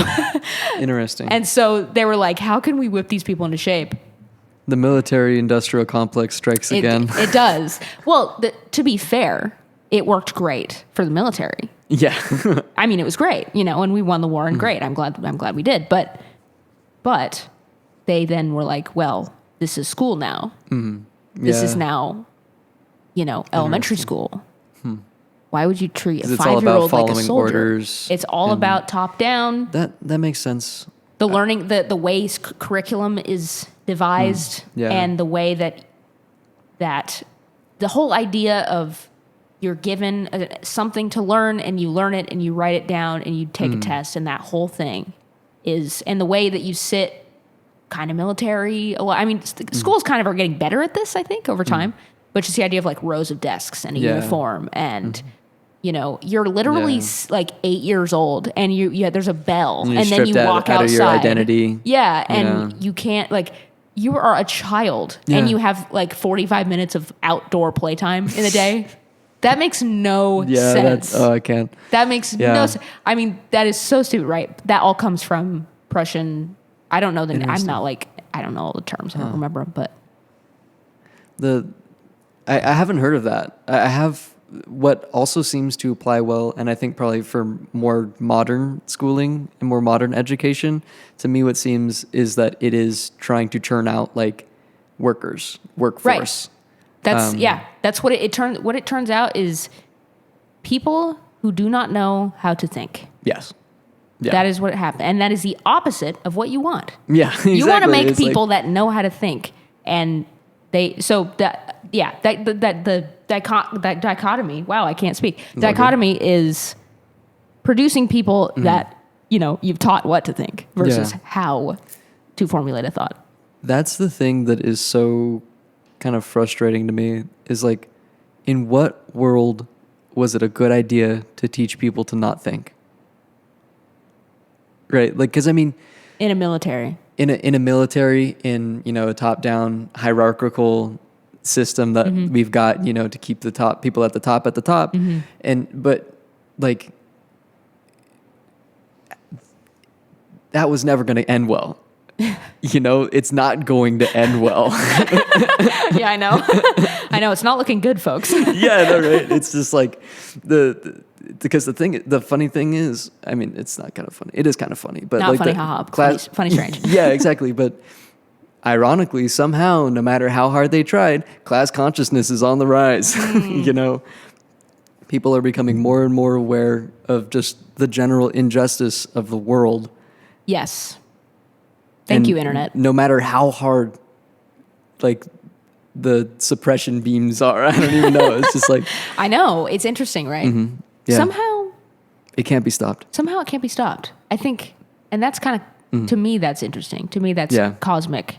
There's something magical about the truth. Yes. It I mean magical, like metaphysically powerful. Like divine. Yeah. Even. About the truth. Yeah. It is like... I mean, you said suppression lasers, right? It's like, it is, I mean, maybe suppression, maybe laser's not good because it's light. I mean, maybe like suppression blanket? I don't know, something else. And truth is more like a laser. Yeah, again, I've said it before. I wouldn't necessarily identify with Christianity, but it's like the armor of God. Certainly, right? Like I'd use that phrase. Yep. But I like to think I'm a spiritual multilinguist. Or I have a pigeon. A what? A pigeon. Are you familiar with that? Pidgin. It's usually hybrid languages. Oh, yeah. Uh-huh. Yeah. So I have like a quilt of like different spiritualities. I like that quilt. Because I didn't really grow up under one, which is actually something I think I can applaud my parents for. It is not trying to, you know, put one form of thought on me besides that of like the system, but I don't know how much of that was even their fault or choice, you know? Yeah. So, yeah. I mean, that's great. That's what I mean, being taught how to think. Yeah, exactly. And I was lucky to have parents that did that. I mean, I'm a Christian. Yeah. Mikey knows this. Yeah.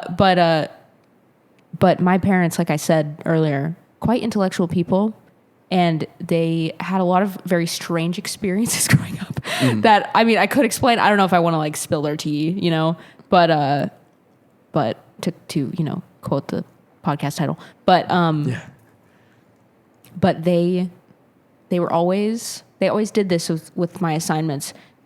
There's one example I can think of where like we were doing this unit in my science class in like, I don't even know, fourth grade, I think it was fourth grade.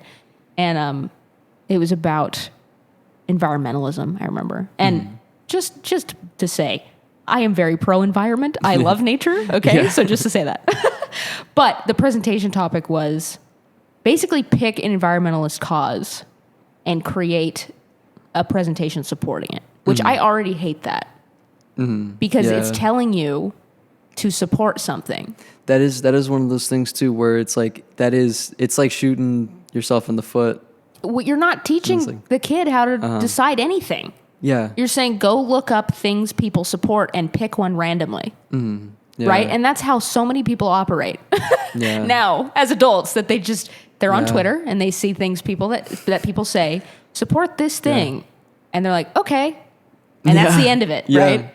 But my mom, who is she was so good at this. She was like, you know what, Marissa? She's like, I think you should pick one and you should just take the opposite tack and just be the one person in the class that took a cause and went and looked at the other side of it.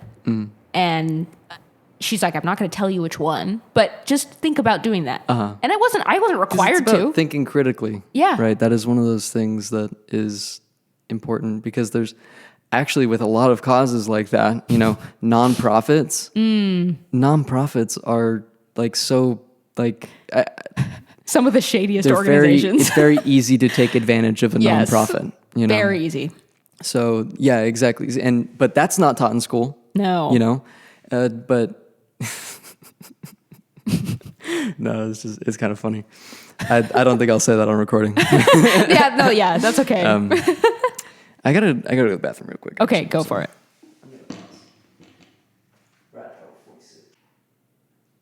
Cool. And we're back. We're back. We are back. We are back. Welcome to the Tea with Mikey. But yeah, speaking on that, I feel like I had a very similar experience when it comes to kind of being told what to think, rather than like, here is the information, make your own, you know, make your own assumption, make your own conclusion. Mikey went to a private Catholic high school. Oh, that's right. Okay, I totally forgot about that. That new Mikey lore. Yeah. No, I remember that now. Mikey lore. But yeah, it's like, because a lot of the messaging that we received was very like left-leaning, but there was something wrong about it. And like, and it kind of led me to this weird kind of path, because I thought I was like, I don't know. I definitely identified as more conservative in that time, but I mean, I'm an artist. I definitely, like nowadays I identify more left, but like, back to what I was saying, but like we'd have a lot of this like leftist messaging, maybe not even leftist messaging. I would say more so like Democratic Party type messaging. Yeah. Like DNC. And like that corporate, that kind of messaging where it was like saying, tying back into freaking people pleasing, right? It's like saying what people wanted to hear, but it's like, do you really believe that what you are saying right now, right? Are you really doing these things because you think that is the right thing to do, or are you doing this because you're expecting praise from other people? Right? That's a rough one. That's what happened a lot, you know, and it led me to be misaligned in my beliefs, you know, because it was just like so, you know, it was very mono. What's the? I guess like it's a very homogenized belief there. You know, it's like this is the only thing that you can say and talk about, and like even trying to bring up a little bit of, you know, counter was met with a lot of resistance. Yeah. And there wasn't really, and this too was also like, you know, the dawn of Trump, you know, so it was just like, it was even more of a shit show. Yeah. And it's like, cause I mean, cause I feel like I don't like talking about Trump, but what I will say is that like anything and everything around him is a shit tornado. Absolutely. Like yes. you don't know what is true on either end. Yeah, it's a complete and utter mess. Yes. It is a complete and utter mess. Because it's like that mugshot could have been AI generated. Okay. That's so funny to me. I laughed so hard the first time I saw it. It is so funny. I didn't think Trump was a lizard person, but that mugshot kind of makes me think about it a little bit. And it was immediately so iconic. There's something so there's like, so many people that have it as like a profile picture. Yes, right that now. image like, became the image history. of the past 10 years. We are living through history right now. That is like it's all condensed into just that picture, and Yeah. even just the look on his face, everything. It's just so. Yeah. Oh my gosh, yeah. Anyway, keep going. Yeah, because that is interesting. Because it's like, were you to actually go to jail, were you to actually be imprisoned, how much would that actually fix? Nothing. I think it's a little too late, frankly. I think all of it is a giant distraction. Yes. It literally Yeah. means nothing, Yeah. and for some reason, no one can figure this out. Like people will tell me things that happen in politics, and I'm like, The federal government is currently crumbling. yeah, I'm like, literally, get your head out of the sand. Like this is going down. This is not like these minor sort of, you know, someone will send you like a school board meeting video. And I'm like, Yeah. okay, as much as I love local government and I wish it was better, I don't care. And the reason why is because nothing that we do at that level, for whatever reason at this point, whatever reasons people think that this happened, there's so many different theories, it doesn't matter. And I think all you can do at this point is be as good of a person as you can and care about the people around you. And if something comes up into your life that you can make a difference, do that thing. 100%. Yeah. But dude, that mugshot, it's a distraction. It is a red herring. Yeah, exactly. It's not real. Like, your rights are actively being stripped away. Like pay attention. You know, take your eyes out of Twitter. And, Didn't you hear about latest celebrity drama? Yeah. Same shit. Yeah. Yeah. It's, yeah. Yeah. Wasn't there... We were talking about... We didn't even know what happened with Ghislaine Maxwell. Oh, yeah. Even, Yeah. right? They didn't even take any pictures. No, there were just a couple drawings that came out from that trial. Yeah. It was all covered up. Yeah. The whole thing. And there was a little bit of leakage from like WikiLeaks. Yeah. You know, that was a little bit of truth. And even Trump, who you would expect to want to like pardon him because he's just causes chaos, you know? Yeah. Doesn't want to pardon him. Didn't pardon That him. is interesting. Right? It's like, why would you not pardon Edward Snowden? Yeah. It's because it's all captured. It's all not real. Because I feel like Not to be Alex Jones, but you know. as you know, how whatever you can say about Trump, I think Trump had to happen. I'm one of those people that thinks that as well, that it doesn't actually matter who it is. That it's actually, we all did that. Yes. It was allowed to happen. Yes. We're all doing all of this, Yeah. right? The whole thing.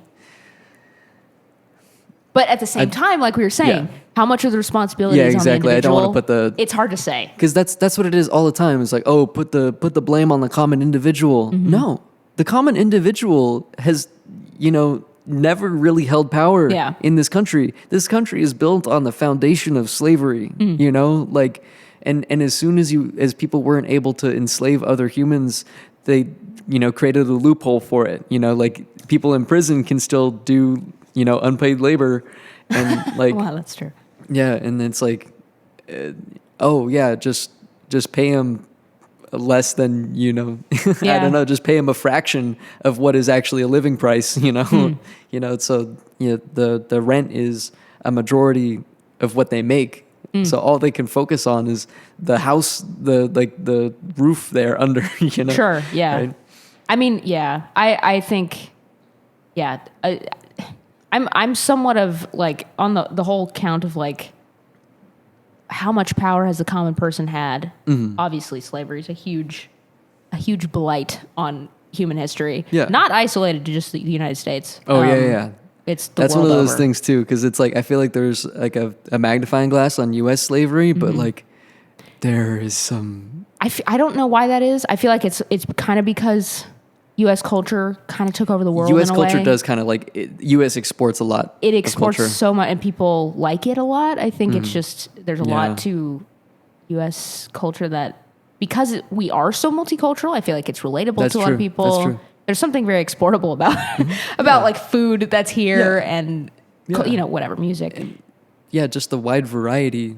Yeah, there's so much, and there's a lot of people here that look like people other places. That's true. So it's almost like you don't have to That's be, really cool. yeah, which is great. But Yeah. but I think it's something where I also see.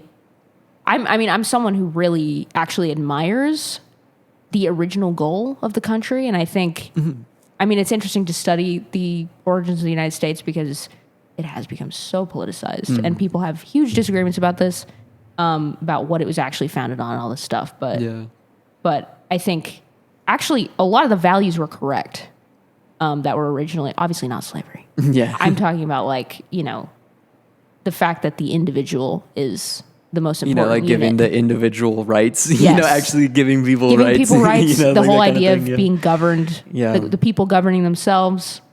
I'm a fan of a republic. I think people disagree on that. I think whatever, that's but the only way that the United States can work is like an overarching federal government will be overstretched and will require so much more than just like allowing individual not to be like the states' rights thing, but every once in a while maybe the federal government needs to be like, hey, like you should check, like, hey, like, watch and out. I think too, like the military being federal makes sense. Certain things that, of course, I really agree with a lot of the way it was originally set up, but human nature is such that everything gets screwed up. Yes. And it's never perfect from the beginning either. We can never get it right. And I mean the whole idea of concentric circles of governance that we have here is pretty great. The idea of like, having a, and this is coming back to the point of how much power has the common person held. What I'm trying to say is I think we got away from the original vision in a lot of ways that have screwed us over, and it's because human nature is horrible. But the idea of having, communities that elect people to lead them because we can't all lead because we don't have time. We have to do jobs, and certain people are better at reading and writing laws, and they know about things, and then those people are selected, and then those people all go to a meeting and they meet and they decide things, and the idea of the circuit courts is also pretty revolutionary. The idea that you can have a case that moves up through circuit courts all the way to a Supreme Court. It's pretty incredible that we figured that out. And I think it's important to be like, that's good. Yeah. Let's not throw that out, please, because we like that. Because I think a lot of people are really tired and just like be like, okay, burn it all down. Burn it all down. But maybe a really good sanding is what it needs. That's kind of where I'm sitting is I think most of the federal government, it's pretty much BS at this point. Yeah. Just how corrupt it is and how much money is not being used properly and just people, exploiting the common person who should be the base unit. But what about the aliens, bro? Okay, the aliens, I don't know. I don't believe it. I don't buy it. Yeah. Yeah, fair, actually. I actually don't buy I any have of it. 1 foot in, 1 foot out. I think aliens exist. I want to hang out. I really do want to hang out with the aliens. I want to believe. Yeah. I have that. I think you've seen that Yeah. post probably. Yeah. I've seen the poster. Yeah, it's like, I want to believe, but the way it's being presented does not make me want to believe. Again, to me, it's a distraction. It's a all distraction from Congress. And I don't know, like the World Economic Forum. That's right. Yeah. That's right. That's some scary stuff. Yeah, that kind of like, thing too, we're going to buy all the land. Buy all the land. And no then one you don't have any. owns anything. Well, that's creepy. Why are they buying all the land? I don't know. It freaks me out. Also, like people going and talking at a conference and being like you can just find it on YouTube. This isn't like a conspiracy theory. It's not even a conspiracy theory. It's not. You can just find it on YouTube. It's not a conspiracy theory. It's not a theory or a conspiracy, Exactly. actually. Yeah. It's neither of those things. You can just find a clip on YouTube of someone saying, yeah, I think in the future, we will not let anyone eat meat. Okay, back up. Maybe you're vegan. Cool. That's great. Good for you. Yeah. You don't get to tell me what I eat. Sorry. Yeah. Who are you? You're just some guy. Yeah. Get away from me. Yeah. Bottom line. Yeah. Because again, it's like, how much of someone else's life can you tell them how to live? You know? Yeah, how much is law? And we all agree, and there's a social contract that it's law, and we're all like, okay, yeah, go to jail for murder. Cool. Yeah, it's like, don't kill people. Don't kill people. Like, don't, we all follow traffic signals. Yeah. We like that. Because one of those things too, I've had a bit of a transformation when it comes to thinking about meat. Oh, okay. I like eating meat, by the way. But I think the thing for me is that the way a lot of meat is captured and processed 100%. is like, that's not good. I'm right there with you. Yeah. Yes. It's like in a right world, I would acquire the meat that I eat. You know, like I would be the one to, hunt a creature or something. Or in your community, there would be a hunter. Exactly. And you buy it from him. Yeah, exactly. Which is okay, right? Yeah. Yeah. Because I think that is the majority of vegans. I think that's where a lot of them stand. Yeah. Is not like I don't want to eat meat, and it's valid to not want to eat a creature that has been murdered solely for consumption. I fully understand it. Yeah. It's like you don't want to kill something to eat, kill an animal to eat. Yeah. But like a lot of it is simply just the ethics of how animals are treated in factory farms. Certainly. The fact that factory farms exist. Yes. Is quite disgusting. Yes, honestly. I agree. Yeah. And that's where I think it's important not to have a cookie cutter bought off the shelf ideology that you stick in your brain. It's like you can believe all these things at the same time. Yeah. I can be like, yeah, don't tell me that I can't eat meat. Don't tax me for eating meat. But it's like if you don't want to eat meat, you don't have to eat meat either. And I also agree. Yeah, it sucks. I actually wish that factory farming was not a thing, but I can't do anything about it. And just to play devil's advocate, because I love doing that, there is another side of all this mass industry farming, right? Most people have food. Yeah, that's true.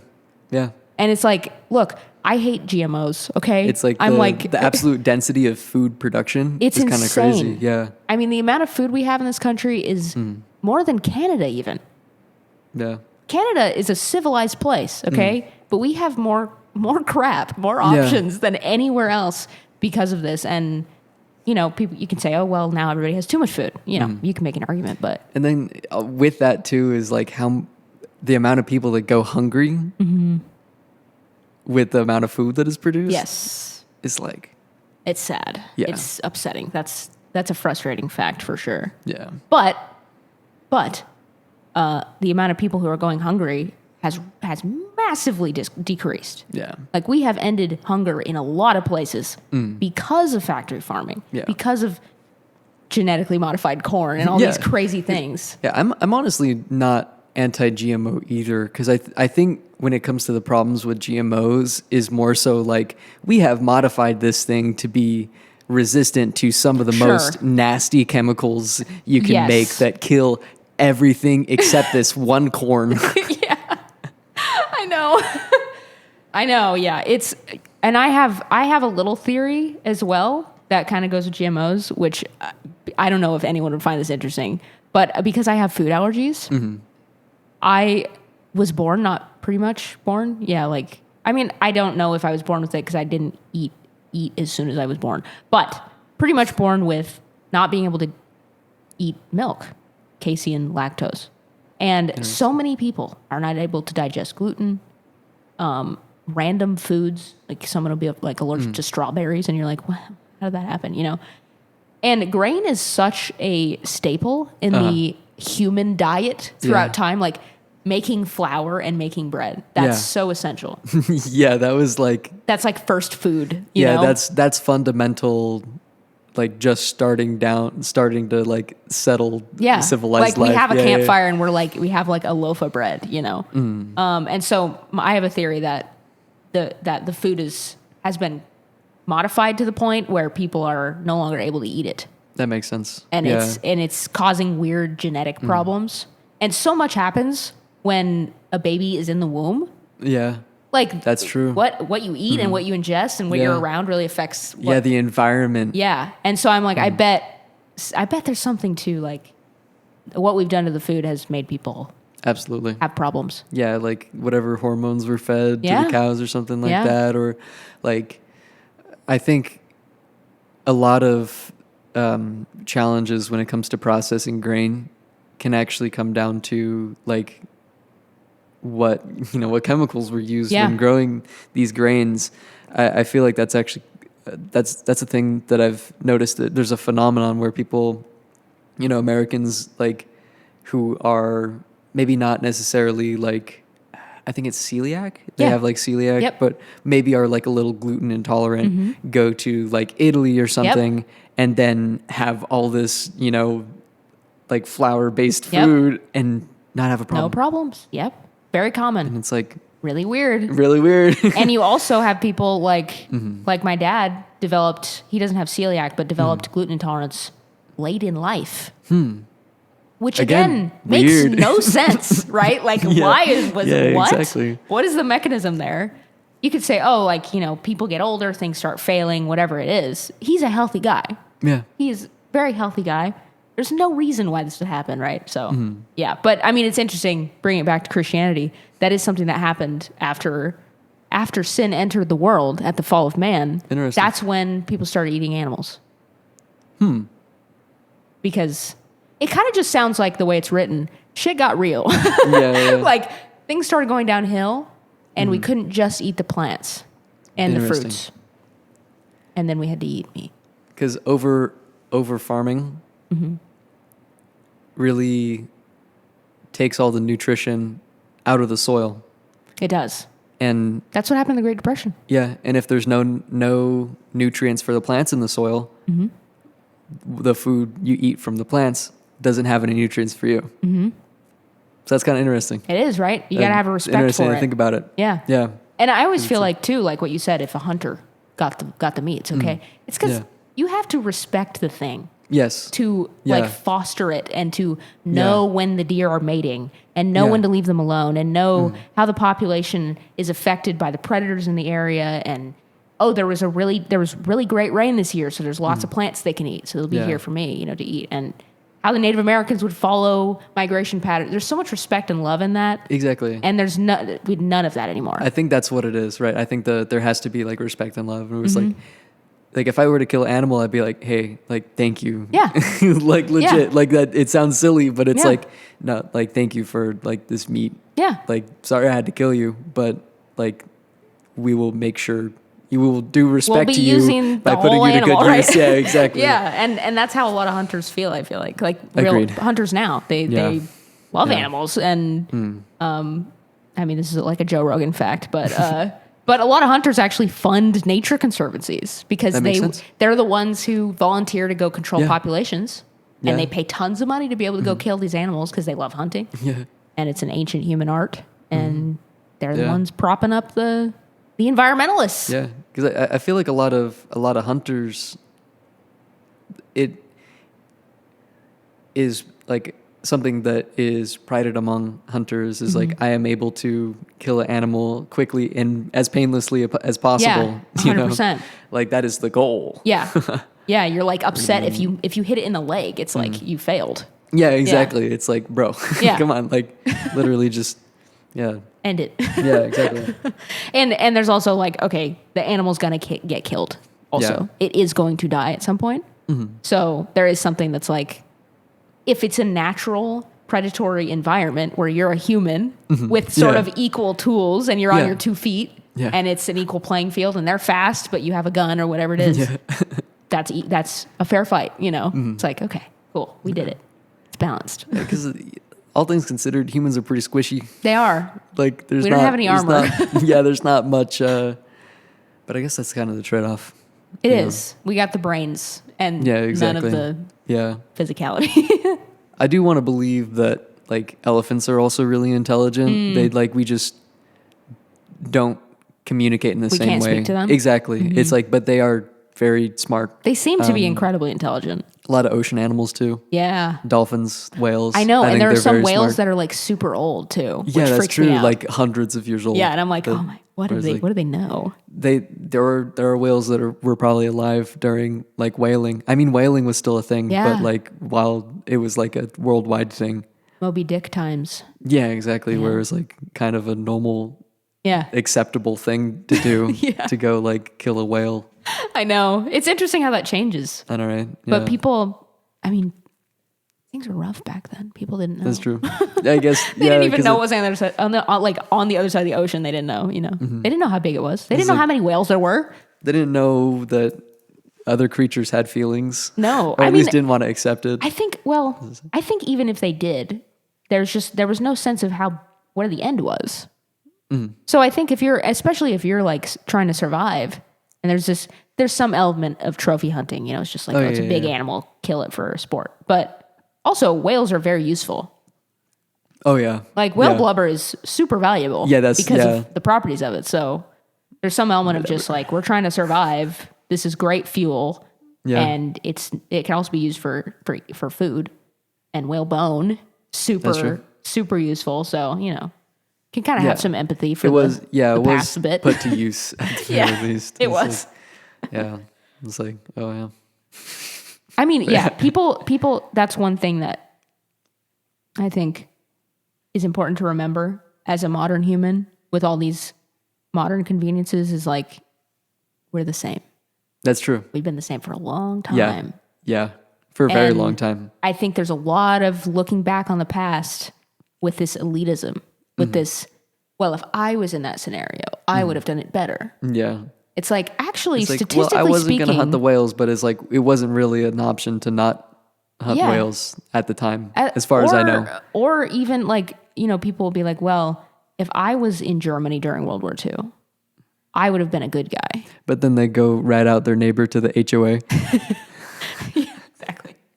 Yeah. Precisely that. It's like, actually, probably not. Statistically speaking, you would have been a Nazi. Yeah. And you got to be okay with that. Not okay with being a Nazi, but you got to be humble enough to realize that you're not better than your ancestors. Yeah. You're not. And the goal is to be a tiny bit better. That's the goal. Even if you're a tiny bit better. Yes. The ancestors are like, try. Nice. Please try. Try your very best. Yeah, exactly. But you're starting from the same place. Because sometimes trying is like we've mentioned earlier, it's like, because sometimes trying is better than doing nothing. That's above average, actually. Yes. You know? Having some level of care is like, oh, that sets you apart. Yeah. It's true. Yeah. Definitely. Yeah. It's all about, because I think a lot of the problems that we're facing right now is that people do want to care. Yeah. You know, people have gotten tired of not caring. Mm-hmm. Well, yeah, I have a lot of opinions on this. I think people, and I know you'll probably resonate with this because I know we both have like spiritual lives. Yeah. And I think there's the whole movement of materialism and science, and I love that. Mm-hmm. The Enlightenment was great. I'm glad it happened. Yeah. But there's this whole idea that that people always say, the Carl Sagan line, that we're this tiny speck in this vast universe and we're all going to die and it doesn't really matter anyway. So just do whatever you're going to do and try to decide that it means something. Mm-hmm. And there's no basis for that, but you're going to pretend, which is an insane thing to tell people, to pretend. Yeah. To lie to yourself that it means something, even though we all know it doesn't, that kind of narrative. And that, I think, just produces people who know deep down that that's not actually the story. Yeah. That's not it.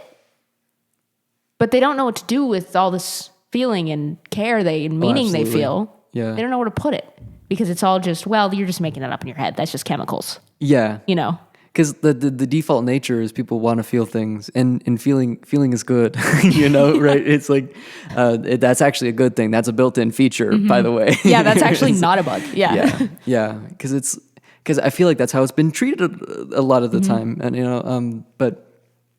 and I'd say I agree. Like science, I think to me, science and like spirituality, they're supposed to work together. Yeah, I think they're they not do. supposed to be these two They're not dichotomous opposing. things. Yeah, exactly. I definitely agree with that. Mm-hmm. Yeah. It's because it's like with quantum physics and stuff and all that kind of stuff. I haven't done the necessary research, but a lot of that stuff is like aligning, where it's like something comes out in quantum physics, and like the people in like the spiritual crowd are like, yep. We already felt that. Yeah, it's like we felt that. Yeah. And that's sort of dismissed, I guess. And it's interesting how we did that to ourselves. Yeah. That like, it's like, humanity has just like lost the way.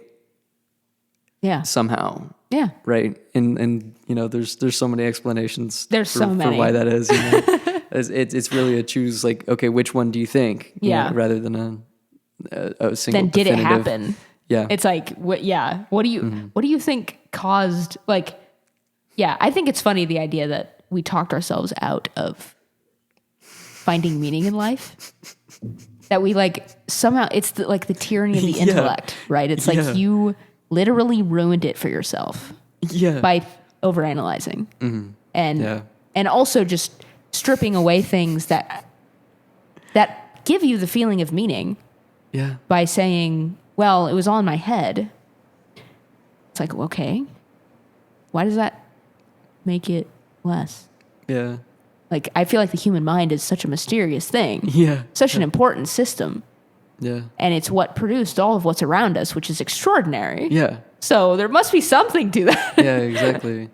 Like that kind of, I've been wanting to mention it earlier too, but I keep forgetting. But I like to think about, there's like two like prevailing, like almost like mantras, I feel. And it is either nothing matters smiley face or nothing matters sad face. Oh yeah. And definitely. And I like the nothing matters smiley face. Because then it's like, because no matter what, nothing matters, right? Even with that idea, right? But if you are nothing matters smiley face, everything matters. What do you mean? Like whatever matters to you matters, really. Is that that's the way I kind of take it. Is like, because like, frankly, I don't resonate with that sentiment that much anymore. Because like I don't feel like this inner nihilist inside of me. I've chosen optimism. It is a choice. Yeah. Because I mean, just growing. I feel like growing up was so nihilistic, and just kind of like being expected to be spit out into the system that will then chew me up, and just, like I didn't want to take part in that. And it's like, oh, there's nothing you can do about it. There's always something you can do about it. I think so too. Yeah. And I definitely think following whatever speaks to you is the way. Yes. Because I like what I was saying, the human mind is a mysterious machine, and it's kind of interesting how things jump out at you in life, and there's kind of no scientific explanation for any of it. It's like, I guess you could say it's a bright color. So maybe I was, I evolved to be attracted to fruit colors. So that's why I like that, yellow object or whatever, But I think there is something to following what speaks to you. And I feel like if you just keep doing that, you arrive at some sort of overarching concept that connects all the things that you've followed over the years. All the things you've chosen and picked out and little pieces of little objects you picked up over the years and chose to store in your house like I've done. It forms a picture. It forms an image of what you find meaningful, and it points at something. Mm-hmm. And I don't think that's just a cope. Yeah. Like people really get into that where they're like, that's a cope. That's just, you're afraid of death or something. So you make up an idea, a story that makes it okay. Yeah, I know, right? Yeah. It's like, I get that. I resonate with that a lot, actually. Yeah.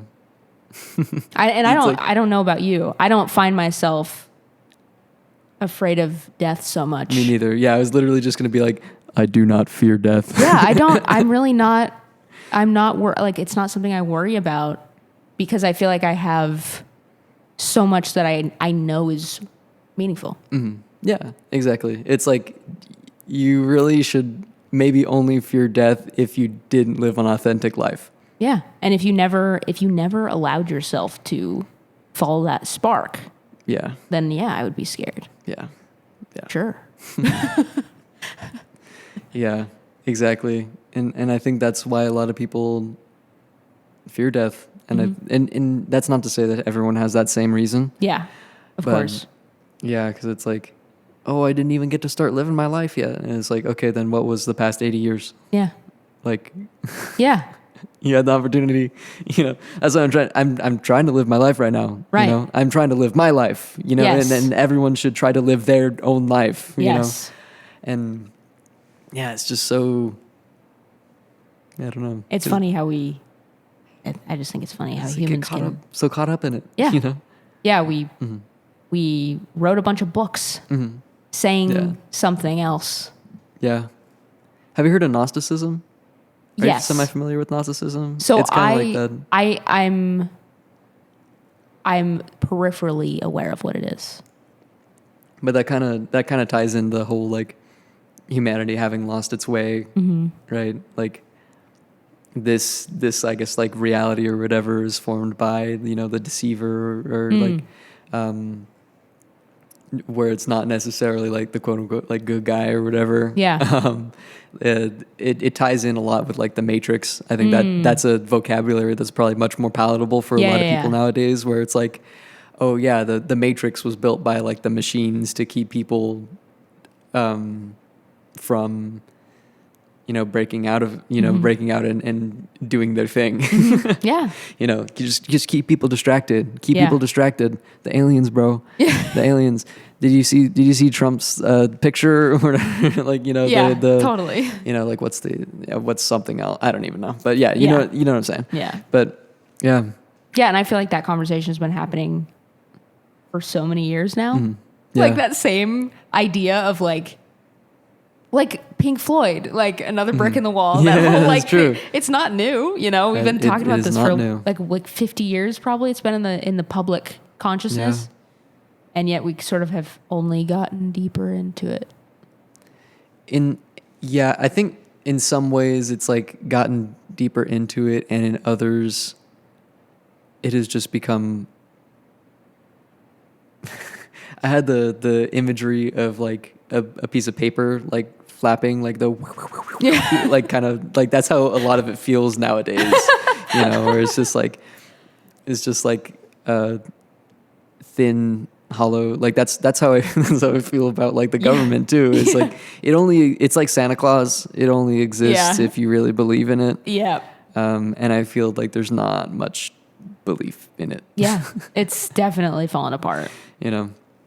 That's the thing. And yes, it will probably take a long time because power only exists to protect itself. But like the thing, it just, again, like anything with bad intentions, and this is actually where like I guess I don't really have enough information, but generally speaking, like this is what the astrology is currently. Like that is the theme where it's like anything with like the wrong intentions is going to die, you know? So either getting the intentions in line, which is an option. I'm down to hold that as an option. Like maybe suddenly, all these like, you know, senile people resign.